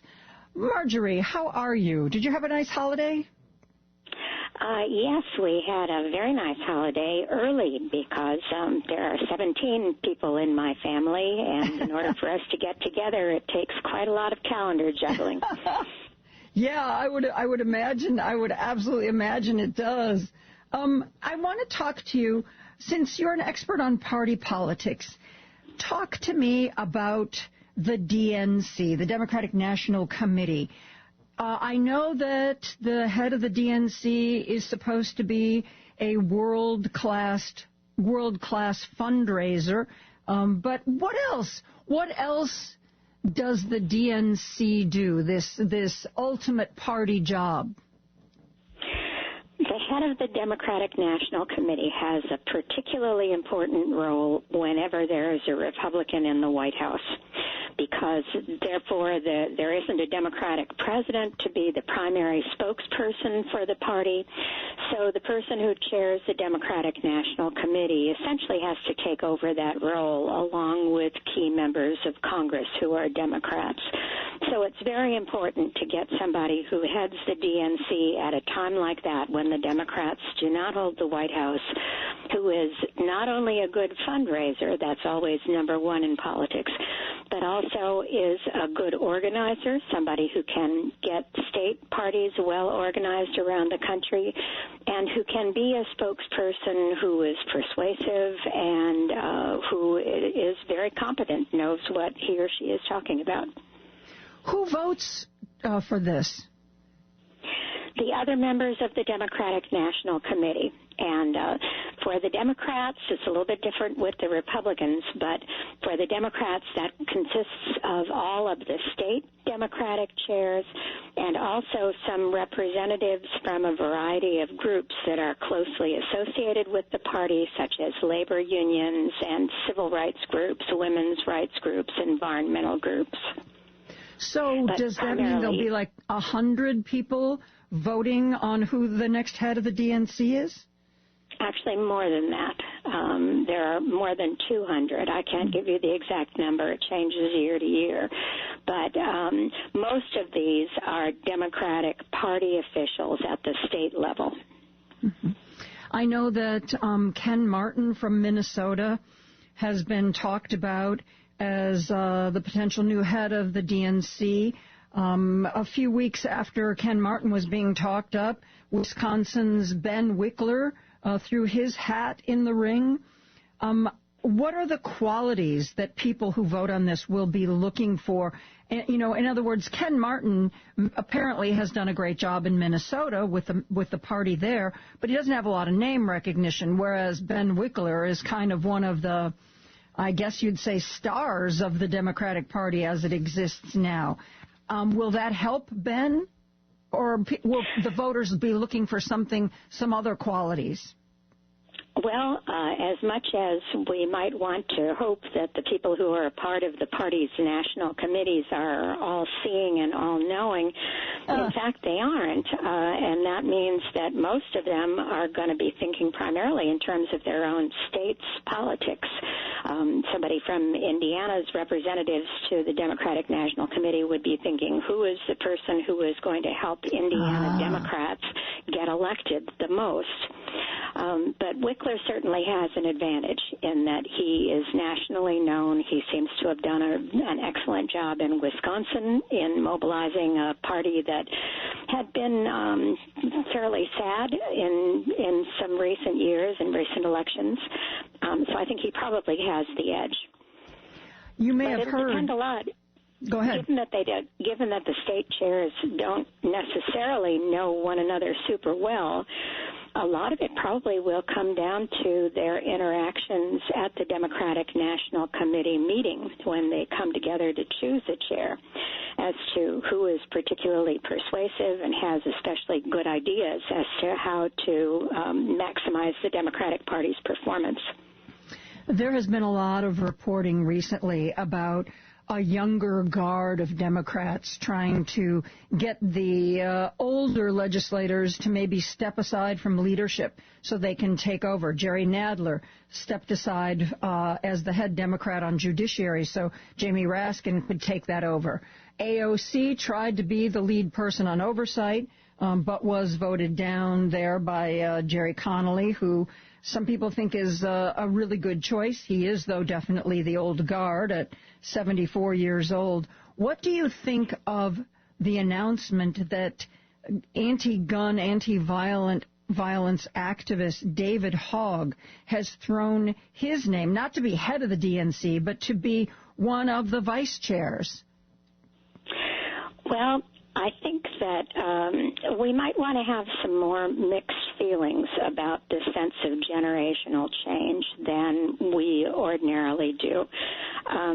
Being younger has advantages. On the other hand, when we use stereotypes as to younger people and older people, we normally do that only when we don't have any other information to go on. You know, when we have information about the characteristics of a given individual, then we need to think about those characteristics rather than whether he or she is younger or older. Mm-hmm. I mean, I know a lot of older folks who are way ahead of a number of younger folks that I know in terms of their abilities.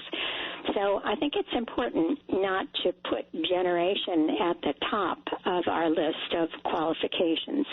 Mr. Hogg has certainly been very prominent in the last few years. He was one of the survivors of one of our many school massacres over time.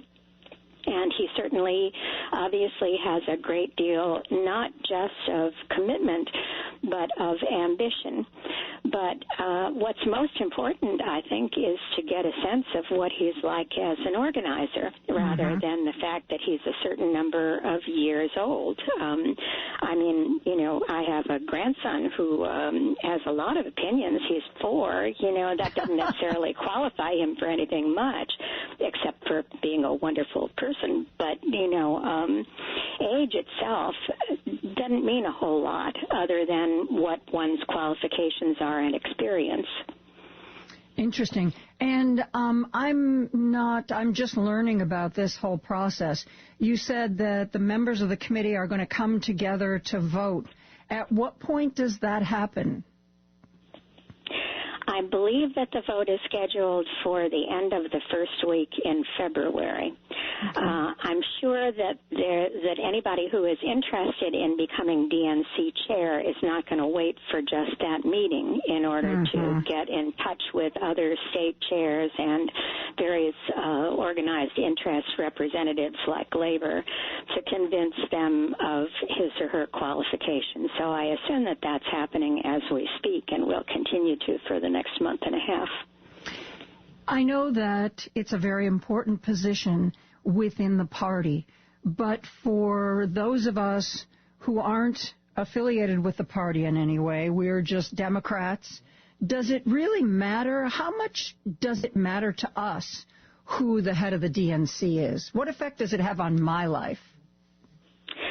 Well, I think you could ask that of virtually anything in government, but it certainly does make a difference in terms of partisans' ability to know that they're going to be well represented. In the early 2000s, for example, Howard Dean, who had been a presidential candidate, did quite a job at the Democratic National Committee in reminding the DNC members that they didn't need to just put their effort where Democrats were already strong, but they also needed to invest a good deal of effort into states that were predominantly Republican to try to build up the Democratic Party organizations in those states, to try to recruit new candidates to bring new life into the party. That, in turn, once you get better candidates, improves the chances that Democrats can win elections. And we certainly see a tremendous difference in public office as to what the policies are that are passed, depending on which party is in control at any given time. We've seen, for example, a huge difference over time in terms of income distribution, that when Republicans have been in the White House and in control of Congress, we see greater stratification. The rich get richer, the poor get poorer, than we do when the Democrats have that kind of power. And I'm sure that both parties are perfectly comfortable with that. That's what it is that they stand for. The Republicans believing that there are a certain group of us who are better qualified to tell the rest of us what to do, and the Democrats say that the broader participation, the better. So in that sense, in the sense of giving Democrats in the various states, especially those that are Republican-dominated, a better chance to have their views expressed and to win elections and therefore to get policies that they favor, a DNC chair who has particular skill in being able to do that would make a huge difference. I want to talk to you more about what it takes to win elections, but we need to take a break. I'm talking to political science professor Marjorie Hershey. She's an expert in party politics. Her book, in fact, is Party Politics in America. We'll be right back after this. Don't turn that dial. A dangerous mistake to make. Joan Esposito, live, local, and progressive, returns right now on WCPT 820. And I'm joined by political science professor Marjorie Hershey from Indiana University at Bloomington. Her book is Party Politics in America. Recently, Marjorie, Tom Nichols wrote in The Atlantic that if Democrats want to win elections, they have to focus on winning.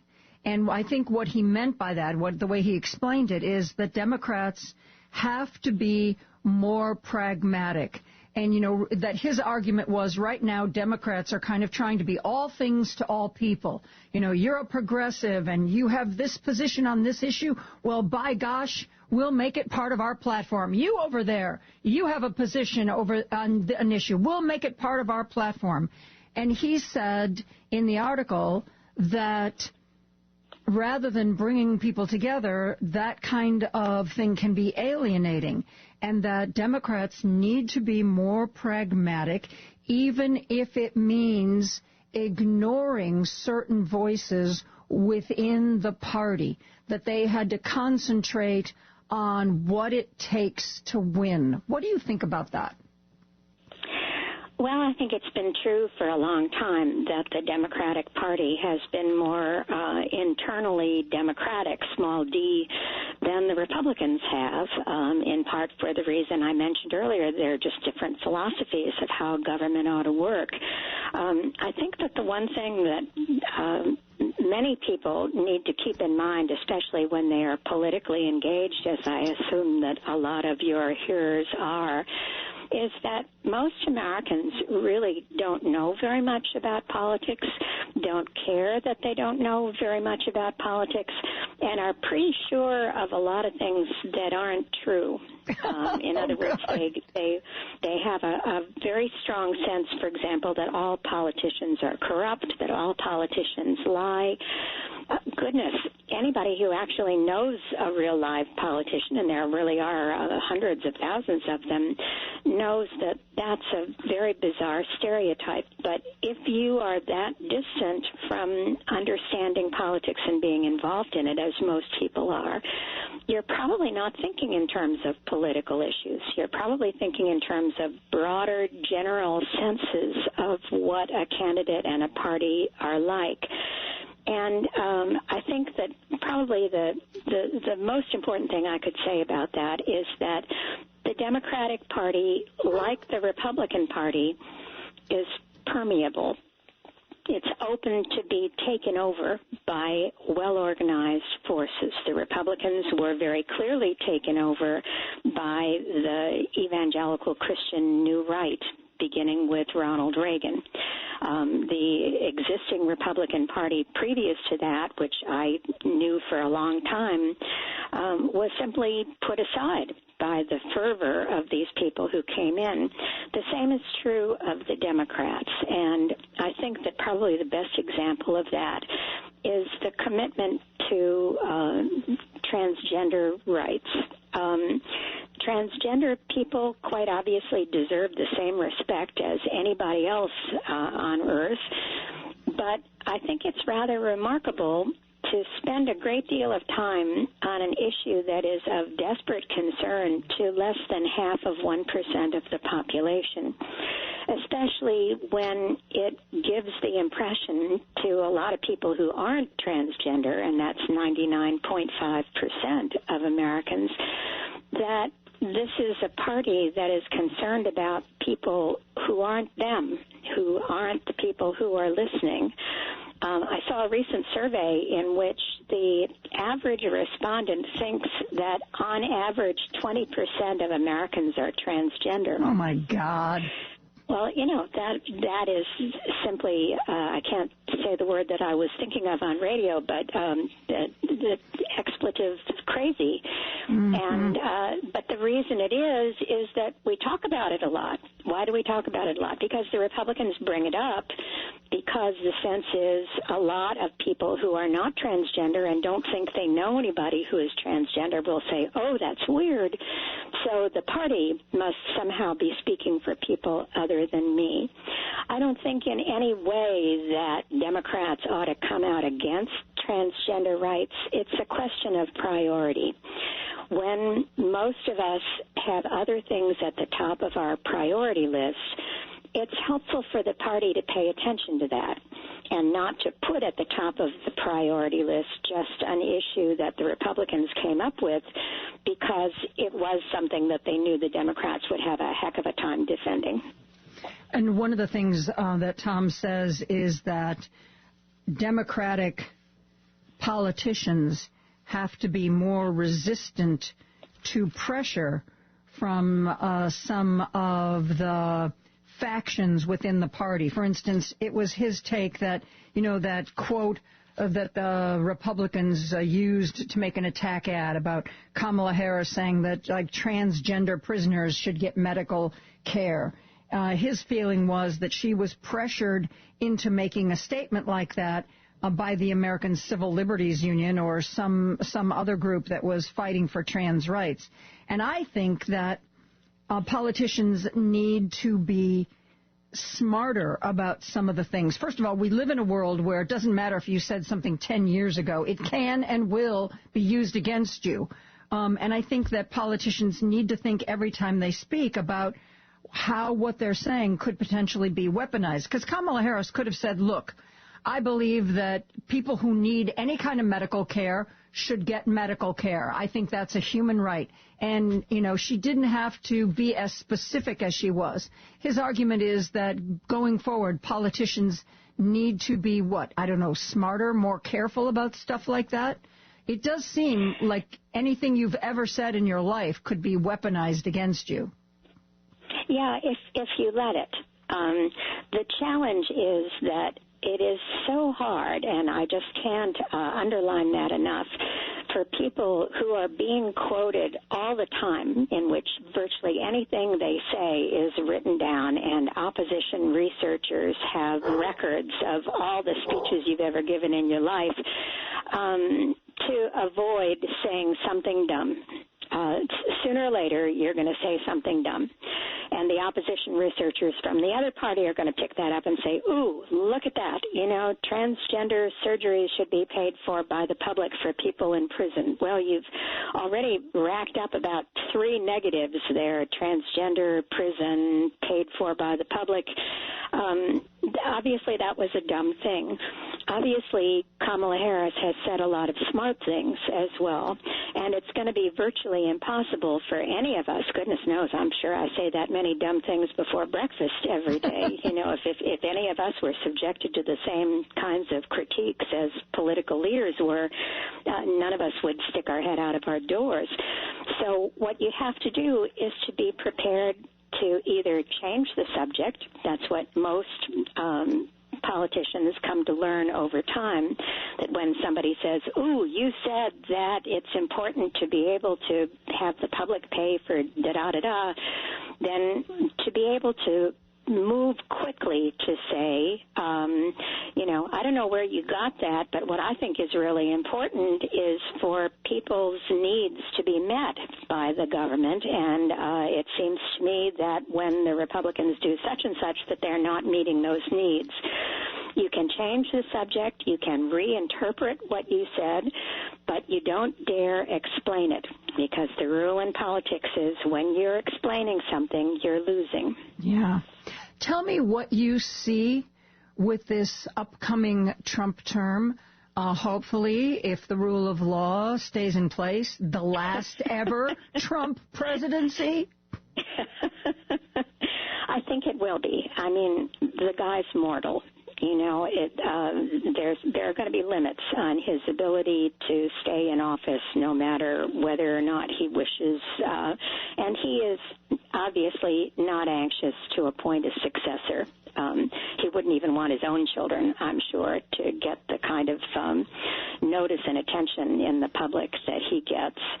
I think we're going to see some very curious and bumpy roads in the next couple of years, after which most presidents become less relevant and less important in Washington.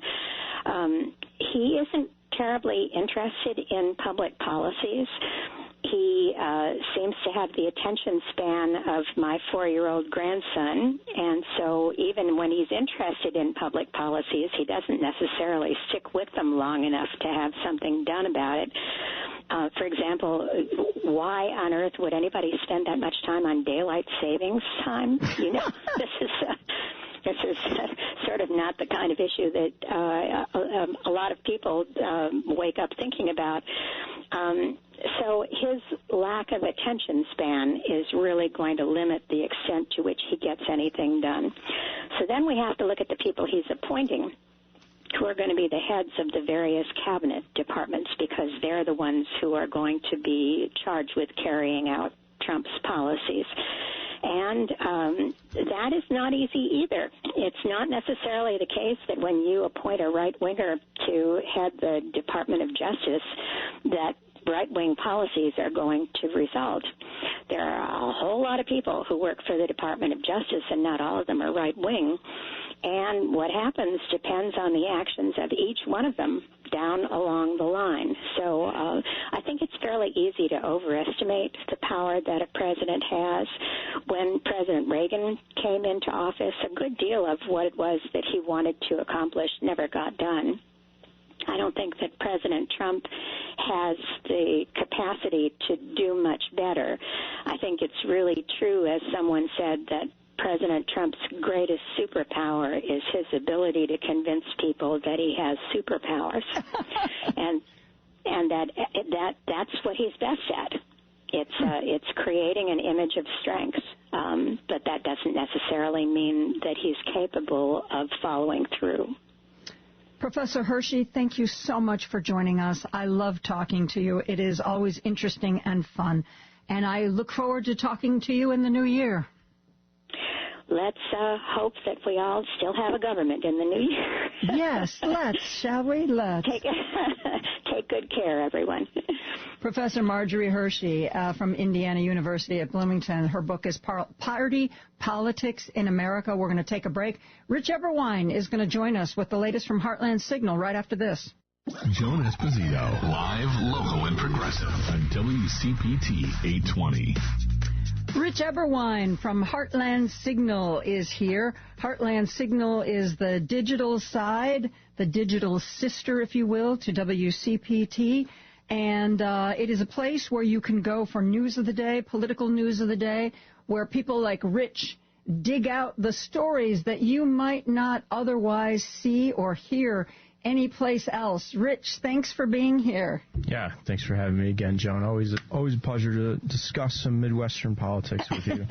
So what have you got for us today? Yeah, so first I got an Ohio story that we put up last week, and it's basically about the Ohio legislature, which is dominated by Republicans.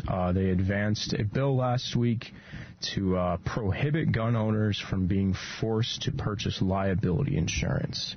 And so, gun owners having to purchase liability insurance is, it's a policy idea that's been floated in recent years to, as a way to curb gun violence, right? It's the idea behind it is to, protect people and property from the misuse of firearms via a similar way we do with vehicle insurance, right? Yeah. And so, I've seen some proposals where the idea is like, the insurance company would offer discounts to gun owners who have purchased gun safes or shown proof of other gun safety measures to avoid their firearms being misused or mishandled by other people, right? And so basically the Ohio legislature said, we don't want anything to do with that because it infringes upon Second Amendment rights. And it's basically just another example of, any attempts by Democrats to try to curb gun violence is met with roadblocks from Republicans and groups like the NRA. So that's basically what that report was about. The NRA also came out and said that they supported this law because any financial burden on gun owners is an infringement on Second Amendment rights. Meanwhile, they don't put forth any effort to try to curb gun violence on their own, and Democrats' bills continue to get, squashed in arenas like this. So this is just kind of an example of all that kind of thing. Yeah, and regardless of the fact of the Republican dominance over the next 2 years at the national level, where we can pretty much forget about anything happening, states like Ohio, states with Republican legislatures, are also going to be very, very difficult places to get things done. I mean, Ohio, correct me if I'm wrong, was the state where Republican legislators tried to circumvent an abortion measure for the Constitution by holding an August vote to raise the bar on how those items could be put on the ballot. That failed. And then when the abortion measure actually got on the ballot and got passed, Republicans went back to their policy books to try to figure out a way to either, to thwart what had been just voted on from taking effect. I mean, until people start voting some of these people out of office, this kind of party-based obstructionism is just going to be what happens every day. Yeah, and there was a survey from Value Penguin that suggested up to 95% of Americans believe in some form of restrictions on firearm access. Meanwhile, shootings are just a regular occurrence in the news these days, and school shootings specifically, we saw one in Madison a couple of days ago, have just become horrifically have become commonplace in society. And when it comes to liability insurance specifically, that same survey said that up to 75% people support gun owners being required to have some sort of liability insurance. So it's a popular policy, and it's an idea that hasn't been able to be implemented in many places. Just to see if it works, right? Like we haven't had much data on this. The only place that I found that has actually implemented something like this is San Jose. The city of San Jose in California implemented an ordinance a couple years ago for this specific policy, and there hasn't been much data about it yet. But it's an attempt, right? It's something to try to stop the constant flow of gun violence that is just coming down the pike. Even if Democrats are outnumbered in a state legislature, I don't think that means you give up.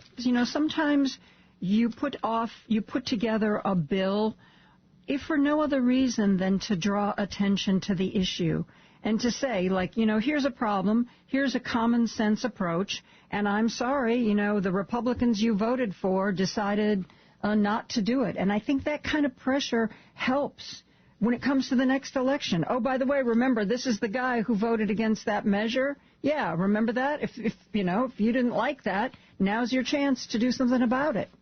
Yeah, Ohio, especially in that to your point, is a good place for them to start doing that, because a couple weeks ago we were talking about the gerrymandering case where Republicans basically promised to end gerrymandering, and they have an opportunity to do that next year, and if they don't, there's an opportunity for Democrats to call that out and say, hey, you made a promise and you didn't keep it, so what's up with that? Yeah, I have a feeling we're going to be saying those words a lot, Rich. What's up with that? Hey, you did that. What's up with that? So the next story I had was it's a bit more of a lighthearted one, sort of. It's a Pennsylvania State Senator Doug Mastriano, who might be a familiar name. He ran for governor a couple years ago. He had the Republican nomination for governor and lost to Josh Shapiro. Last night he spread some misinformation. In light of that story about the drones flying over New Jersey and New York, there's been a lot of public discourse about UFOs and things like that. Mastriano shared this post on X yesterday that was quite obviously a fake story, but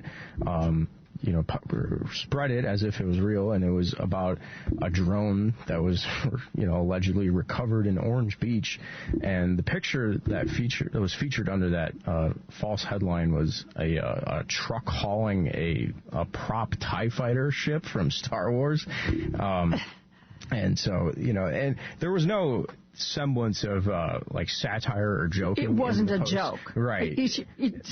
Come on, come on. Like most of America couldn't recognize a TIE fighter when they see it. Yeah, and so his comment on the post, was this lengthy, chastisation of the Biden administration not getting to the bottom of unidentified drones. He said that these drones are a threat to the U.S., and it's long overdue that there should be action. And he said the inauguration of Donald Trump couldn't come soon enough. Made no mention of the TIE fighter. There's no mention of satire. Oh, come or on. joke. Please. Right. It had to be a joke, Rich.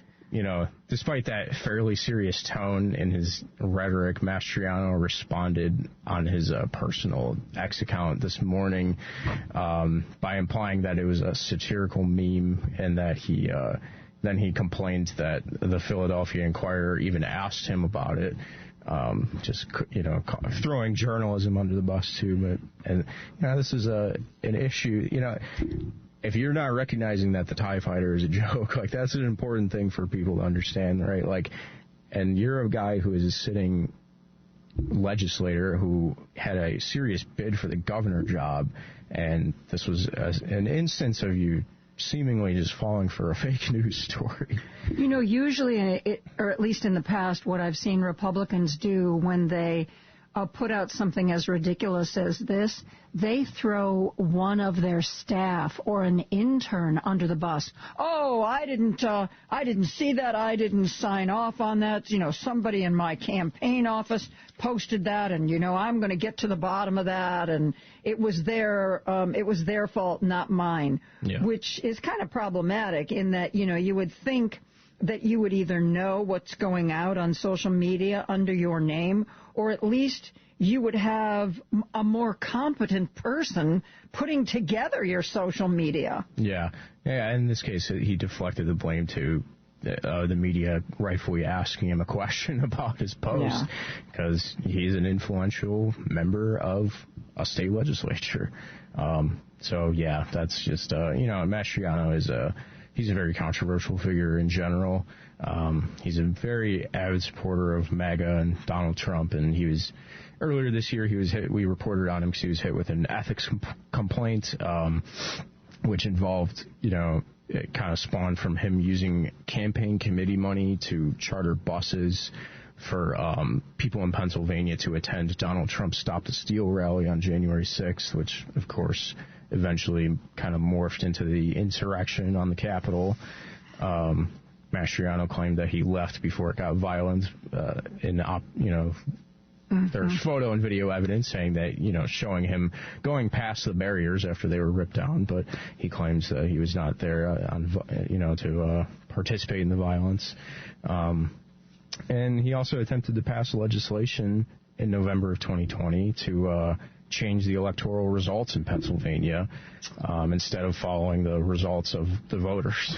So he's very much all around a pretty fine human being. Yeah, for sure. He's okay. Very fine human. Good to know. Yeah, very, very much loyal to Donald Trump. I wouldn't be surprised if you saw him try to rise up the ranks through that area of the arena. Loyalty seems to be the number one quality that Trump is looking for in people he appoints, because he's sure not looking for a stellar resume or any job experience or even any knowledge of the organizations that he tries to appoint people to. So if loyalty is the only quality that matters, you're right. Sooner or later, we'll probably see Mastriano appointed to some job for which he's completely unqualified. Yep. Well, we shall see where Mastriano ends up. I'm sure he'll run for something in the future. And then the last story wasn't something that we reported on, but it was just kind of a bill that's being supposed to be taken up in the U.S. Senate this week or before they end their session for the year in this current Congress. It's the Social Security Fairness Act. It's just something that I wanted to discuss with you because this is a bill with bipartisan support. It's already passed the U.S. House of Representatives, and Schumer said that he wants a vote on it before the Senate ends its session. Whether that happens or not remains to be seen, since that body operates notoriously slow and they're trying to prevent a government shutdown right at this specific moment. But I think it'd be a great thing for them to deliver before the end of this Congress, because it does away with a couple of provisions related to Social Security, specifically the windfall elimination provision and the government pension offset. So in layman's terms, these are a couple of provisions that prevent people with government pensions and the spouses of those individuals from receiving full Social Security payouts when they retire. these provisions were put in place during the Reagan administration, and eliminating them would increase the payouts for roughly close to 3 million people who receive pensions. Many of them are first responders, like firefighters, police officers, and then teachers as well. Postal workers are a lot of them included in this category. So it's kind of this, just an important bill that could affect a lot of people financially. And I think it'd be an important thing for the U.S. Senate to get across the finish line and, get to President Biden's desk and sign into law before they may not have the opportunity to do so later on. So, well, the House, in my opinion, contains a lot of the crazier elements of the Republican Party, and the fact that the House was able to pass this, you would think the Senate, where we tend to think of most of them as being more intelligent and more reasonable, you'd think this would be a no-brainer. Yeah, there's, like I said, bipartisan support on paper, at least. 62 senators have said that they would vote for it, which is enough to get through the, filibuster. So there is, it's looking like it could if it gets to a vote. Well, this is the 17th. Don't they all? Isn't the 20th the last day before the congressional recess for the holidays? I mean, are we talking about getting it done in the next 3 days? Yeah, it's one of the few things. There's been some Republican pushback from guys like Chuck Grassley, who said that, it would speed up the solvency of Social Security if the bill passes. Because there's an issue with Social Security where they project in 2034, I think it is, where the payroll taxes that are collected won't be enough to cover all the payouts for Social Security. All of us old people who are on Social Security at that point. So passing this bill would supposedly speed up that process. Some people only say it will speed it up by 6 months, and in my opinion, I don't think that's a reason to not pass the bill. And that gives us plenty of time to fix that problem before we get to it, for heaven's sake. Like Chuck Grassley has a problem with it, I don't know why he hasn't, raised the issue or voted on or supported the many bills, proposed by Democrats to solve the solvency issue. Mm-hmm. And the GOP doesn't seem like they're ever willing to look into that at any point in time. So that would be my response to that. Yeah. But obviously, Social Security is a very popular program. Everybody knows that, and it always has been.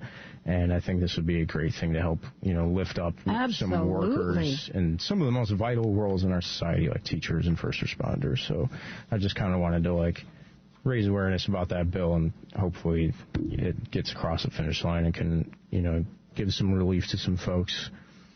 I will try to keep an eye on this, Rich, but if this does get passed, would you send me a note to make sure I don't miss it? Absolutely. Yeah, I can shoot you an email. And, I'm just hoping that, I have a close family member who's a first responder, so it would affect... Heck yes. It would affect a lot of people, is what I'm saying. So, and I think that would be a nice thing for the Democrats to get across the finish line. Well, let's hope it happens. And Rich, thank you, as always, for bringing us the Heartland Signal stories that we might otherwise have missed. Yep. Thanks, Joan. I hope you have a good holiday season. You too. All right. You too. It easy. And before I throw to break, you have been probably wondering when I was going to do the Fry the Coop contest. Well, wait no longer. This is your time to try to snag one of those $25 gift cards. If you are the second caller, 773-763-9278, you're going to snag one of our $25 gift cards that Richard, Patty, and I are each giving out on our shows all week long to thank you for being such a loyal listener. By the way, if you're not familiar with it, Fry the Coop is described as the destination for hot chicken in Chicago, giving a Southern original, a Midwest touch, featuring chicken sandwiches, chicken tenders, chicken and waffles, and chicken nuggets, all delivering happiness in each crunchy bite. They cook their chicken in beef tallow which is something that generally gives it a much better taste. You may not want to, have beef tallow every day, but once in a while, it can make things really good. They have outlets in Oak Lawn, Chicago, Elmhurst, Darien, Prospect Heights, Tinley Park, Bolingbrook. And by the way, when you order your chicken, you can order it no heat, mild, medium, hot, or crazy insanity. I think crazy insanity would be interesting. So if you want to win one of our $25 gift cards, you have to be at least 18 years old, live in the greater Chicagoland, Northwest Indiana, southern Wisconsin area. One entry per person, one winner per household, void where prohibited by law. Listeners may only win or qualify to win once every 30 days. If you want all the rules, go to our website, WCPT820.com, and find that delightful little contest tab. Joan Esposito, live, local, and progressive on WCPT 820. That is going to do it for me today. Wasn't it great to hear William Campbell again? He is such a well-informed and fun guy to have on the radio, and it is always interesting to get a perspective of somebody who lives across the pond on what is going on not only in our country but around the world. Anywho, that's going to do it for me. Hey, Patty's going to be live tonight in Wisconsin. She's going to be at Minocqua Brewing Company's Madison Tap Room. And hopefully she will be enjoying an adult beverage while she's on the air. That always makes life a little bit more interesting. Tomorrow, Richard is going to welcome Kate Lincoln Goldfinch. She's an immigration attorney. She's the attorney based out of Texas who we've talked to, oh my gosh, for the last year or two about immigration issues. She is incredibly well-informed and well-spoken. By the way, she's also the co-host of a podcast called Law Moms Out Loud. So it's going to be a really fascinating interview. Kate is always bringing her A game whenever she comes to the radio. We are going to hear tomorrow from another voice we haven't heard from for a while here on my show, William Howell, who is political science professor at the University of Chicago. He has some big news for what he's going to be doing in the near future, and I hope he will allow us to talk about that. Hopefully he will also still remember the little people like me and not forget us as he ascends to the great heights. We will all explain more about that tomorrow.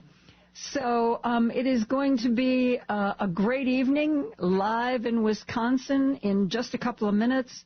And then tomorrow, remember, before Richard is here in the 5 a.m. to 6 a.m. hour, we replay the Rick Smith show from the night before. Rick, we haven't talked to him for a few weeks, but remember his wife Carol was almost killed in a traffic accident a couple of months ago. Literally for days, they didn't know whether or not she was going to survive. She rides motorcycles, and the driver, apparently of a van, turned directly in front of her. She had no way to avoid the accident, and she has been severely injured. And he posted recently on social media that for the first time he had to be the one to go out and do the Christmas shopping for the family, and how he realized that there were so many things that he counted on Carol to do and do well for their family, things that he is now taking over. She survived. She is in rehab, but as anybody who's ever had a loved one with a traumatic brain injury knows, the recovery is going to be slow. It's going to take time. And it comes a little bit here and a little bit there. And it takes a really dedicated family like Rick and his kids to make it happen. And we wish them nothing but the best this holiday season. Okay, that's going to do it for me. You guys all have a great evening. And I will see you tomorrow at 2 o'clock. Good night.